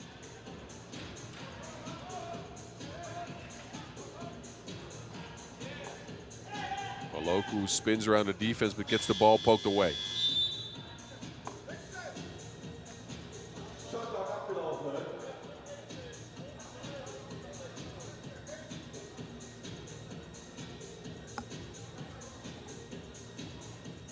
That shot clock went off quite early there. I thought the ball was turned over, and I think the Kieler Wheelers will get it back with a fresh 12. Same play, Broders behind the defense, baseline jumper. He's got all 4 points for the Kieler Wheelers.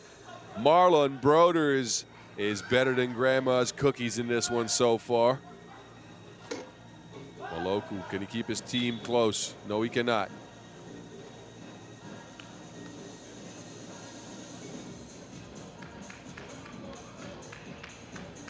Hot Rolling Bears so far stuck without a score, while the Keeler Wheelers got Marlon Broders going, and he is hitting every shot. They get it back to him, same spot. And he wanted to get a pass in, tipped out of bounds. That's a moment where you just take the heat check. Why not?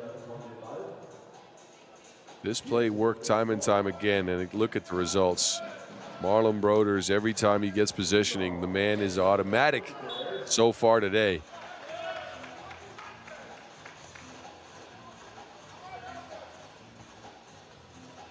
Keeler Wheelers hold that 4-zip lead. Look for a rematch with the Cologne 99ers in the finals. Broders off the mark. Apparently the man can miss. Wally moving behind the defense. Over Smeesing, no good. Chased down by Maloku. Soraya, no. Smeesig, quick transition. There's Broders again. Backward shot. Awkward position to get a shot up from, but he managed it anyways. It's not a make.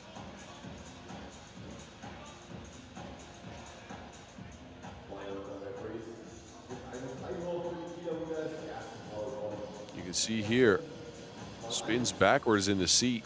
Tries to get it up off the glass, but no good. Now a couple of free throws, or at least one, for Abdelhak Salibi. Salibi, backboard, but no make.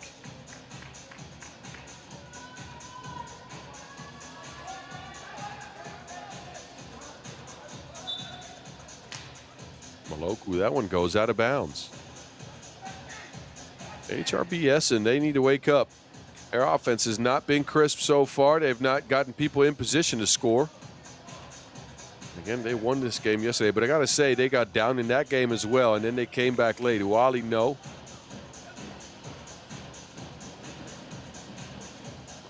Broders over the outstretched arms of Maloku. Well defended. Salibi with the board. Spins free. Maloku again with the deflection. So Essen showing some life on the defensive end so far. None on the offensive end.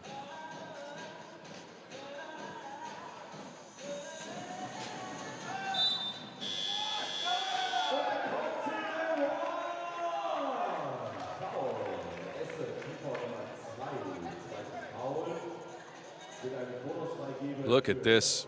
Another big make. And a foul to boot.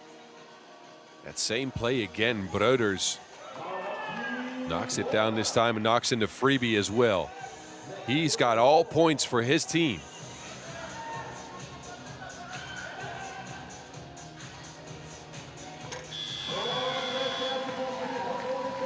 And finally, Essen's on the board. Wally with the rolling shot.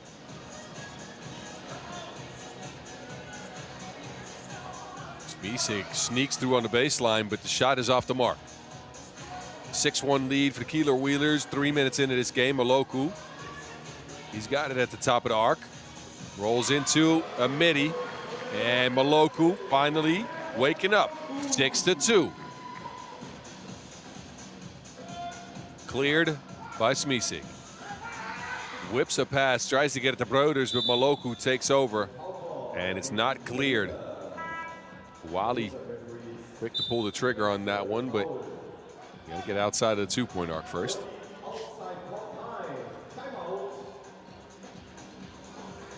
Timeout on the floor with a 4-point lead for Keeler Wheelers, who've been stout on defense, and they've got Broders on offense. I can't tell you more than that because the man's just been good. He has led his team out of the gates here with all 6 points. Pässe sind gut, weiter so. Komm Leute, wir holen uns das Finale. Sehr gut, sehr gut. Schön weit hinbleiben, Abdul. Sehr gut gemacht. There he is, Marlon Broders. flurry of mid-rangers has gotten him going. He got a free throw knocked down as well.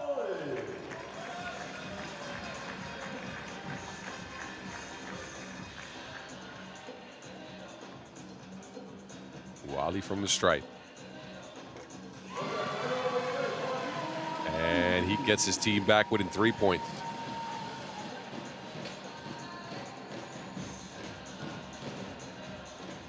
Broder, same spot, but he can't get it to go this time.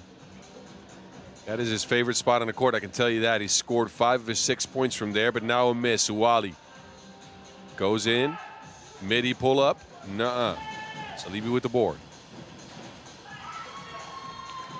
Wally takes over. Quick hands. A lot of deflections in this game. Wally around the defense. A dump down pass. Maloku no good. Bad angle for a shot. Couldn't get it over the rim. Smisig with that whip pass again, and then a foul again on Broders. That 1-2 combination is working. Every time Smisig clears it, he's already looking inside to see if he can get it to Broders. And Broders pays it off this time with another free throw. He can get his team to 7 points. And he keeps it rolling.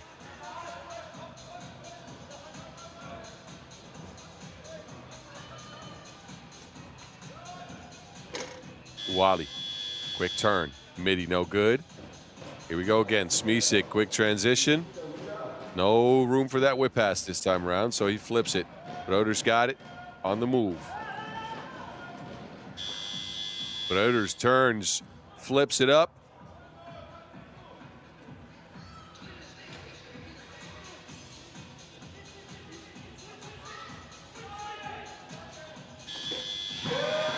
Loku midi off the glass. This is where he was so good yesterday. That mid-range shot off the glass when the defense is just a little bit off of him. And he gets another one right here. Turns his chair right into the shot he wants, off the glass, up and in.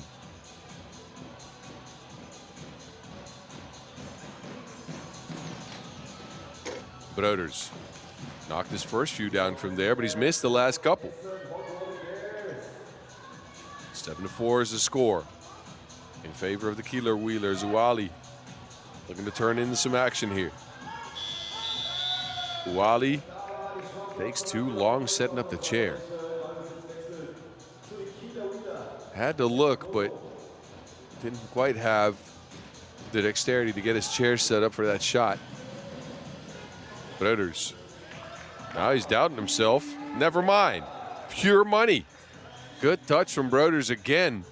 And they keep leaving him open on that shot, and he keeps making him pay.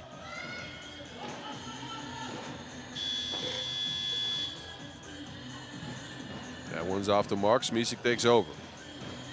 Smisig, a surprisingly good rebounder. Good positioning every single time. Broders, though, the 1-2 combo this time don't work. Wally, contested look. There goes Smisig again. Why not? Takes his own shot, misses, and that will go out of bounds.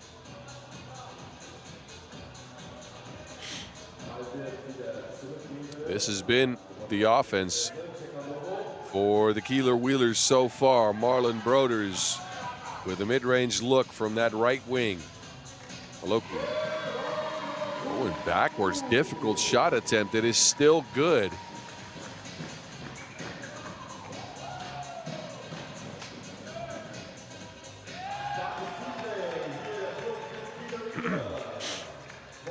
And the score now 9-5 as the Kieler Wheelers take their distance.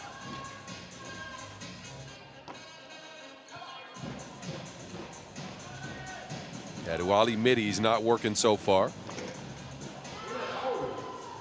Salibi tries a two, why not? Wally now, long mid-range jumper, that one's pure. Good touch.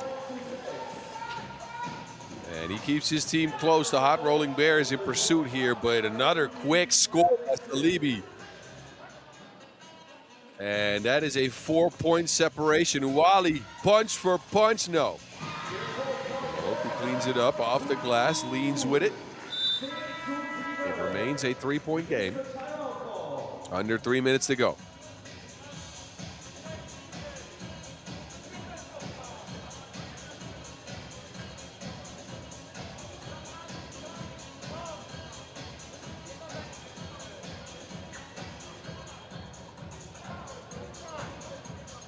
Picken, Leute. Hoch, runter.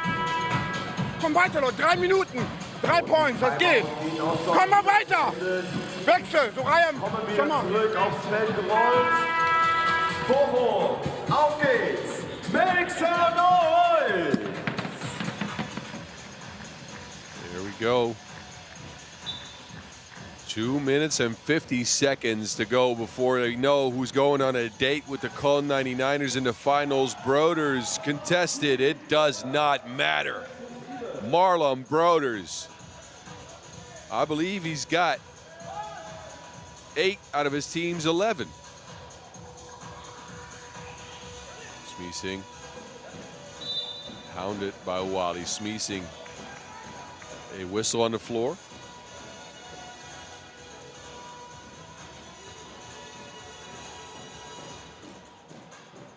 Turns in between the defense here and then bumped into by Wally. Broders continues to pour it on.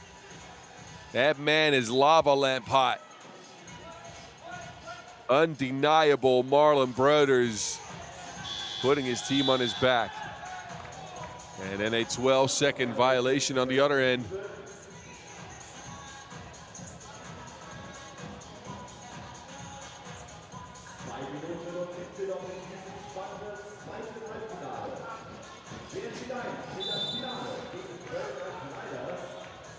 Foul on Broders this time. They looking to keep close to him. I would too. Man's been unconscious from that mid-range spot. This time around, it leads to a foul. It's the 6th on Essen, or a foul away from the dreaded bonus. You foul after this on a attempt.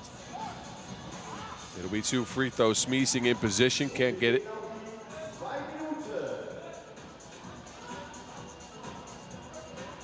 Two minutes left. Maloku.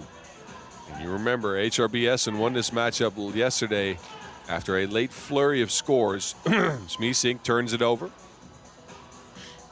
Wally to Maloku. Back to Wally. Avoiding the contact. Wally looking to drive into this layup, but he drops it off. Maloku off the glass, can't get it. Whistle on the floor.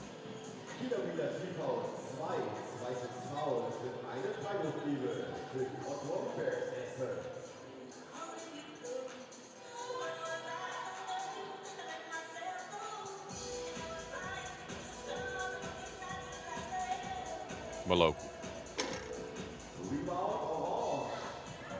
That's an expensive miss from the stripe with 1:38 on the clock. He flips it down to Soraya. It's out of bounds just off her fingertips.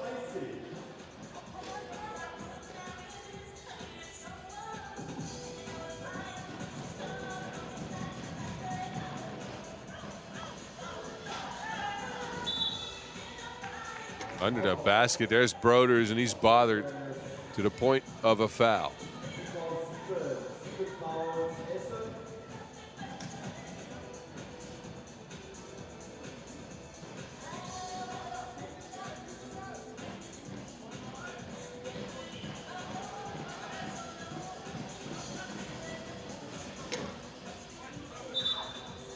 Freebies for Broders off the mark, but there's still one more to go.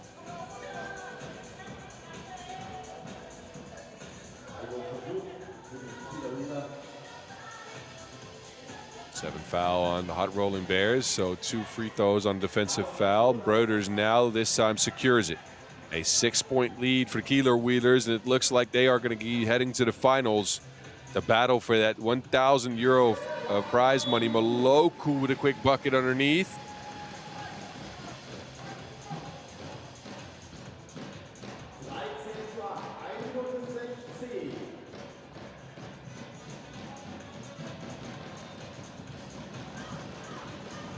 Smeesing in position. off the glass, and that will be the exclamation point, I believe. This 6-point lead is undeniable. The Kieler Wheelers have played the better game so far.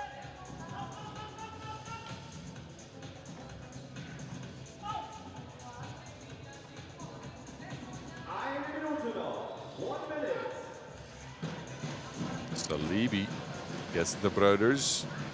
Brothers back to Salibi. Wally, a jump ball situation ensues.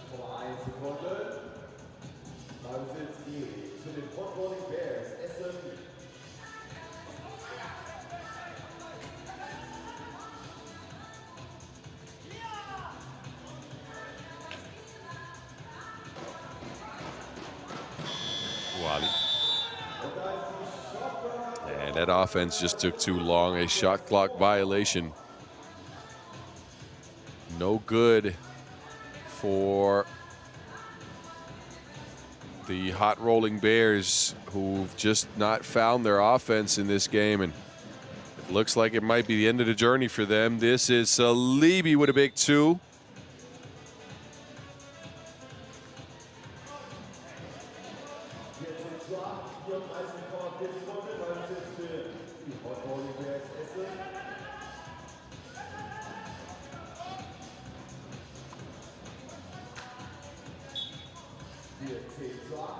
Under 30 seconds to go in the second semifinals matchup. And writing's on the wall. It was an undeniable performance from Marlon Brothers. Smisig turns free, shares it. Salibi lines up a midi. Difficult shot attempt.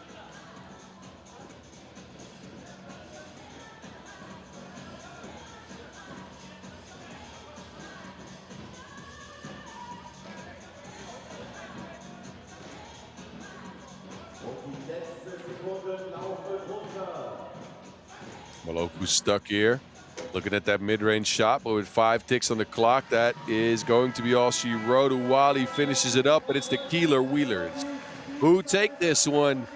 Backed by Marlon Brothers' magnificent performance. The man was pure money from mid-range, and his team moves into the finals as a result, and will have an opportunity to battle it out for €1,000 with the Köln 99ers.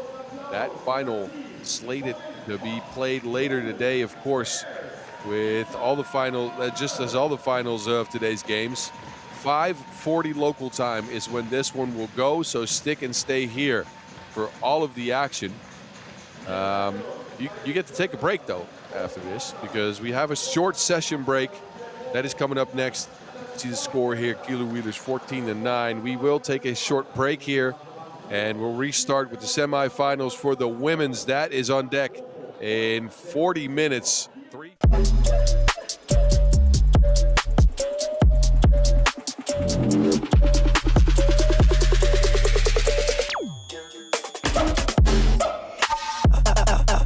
Wait a minute.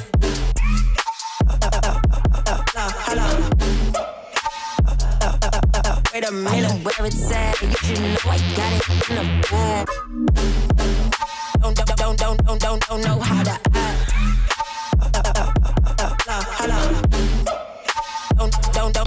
Don't know how to act.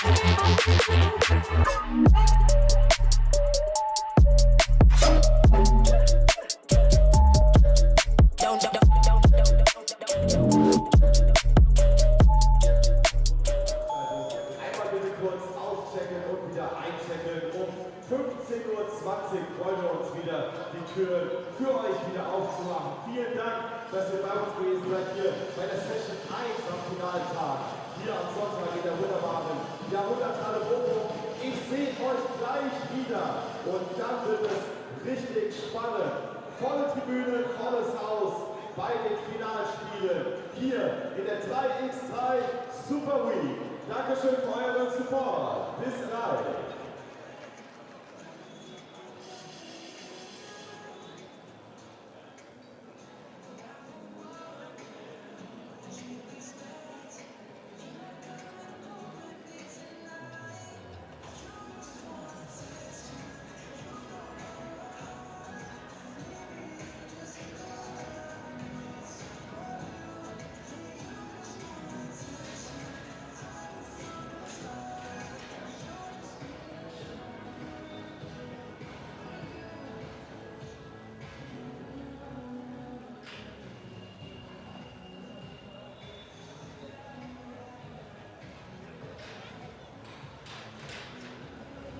Hallo, hallo. Das läuft ja hier mit der Technik. Sorry. Das ist unser größter Freund und Feind.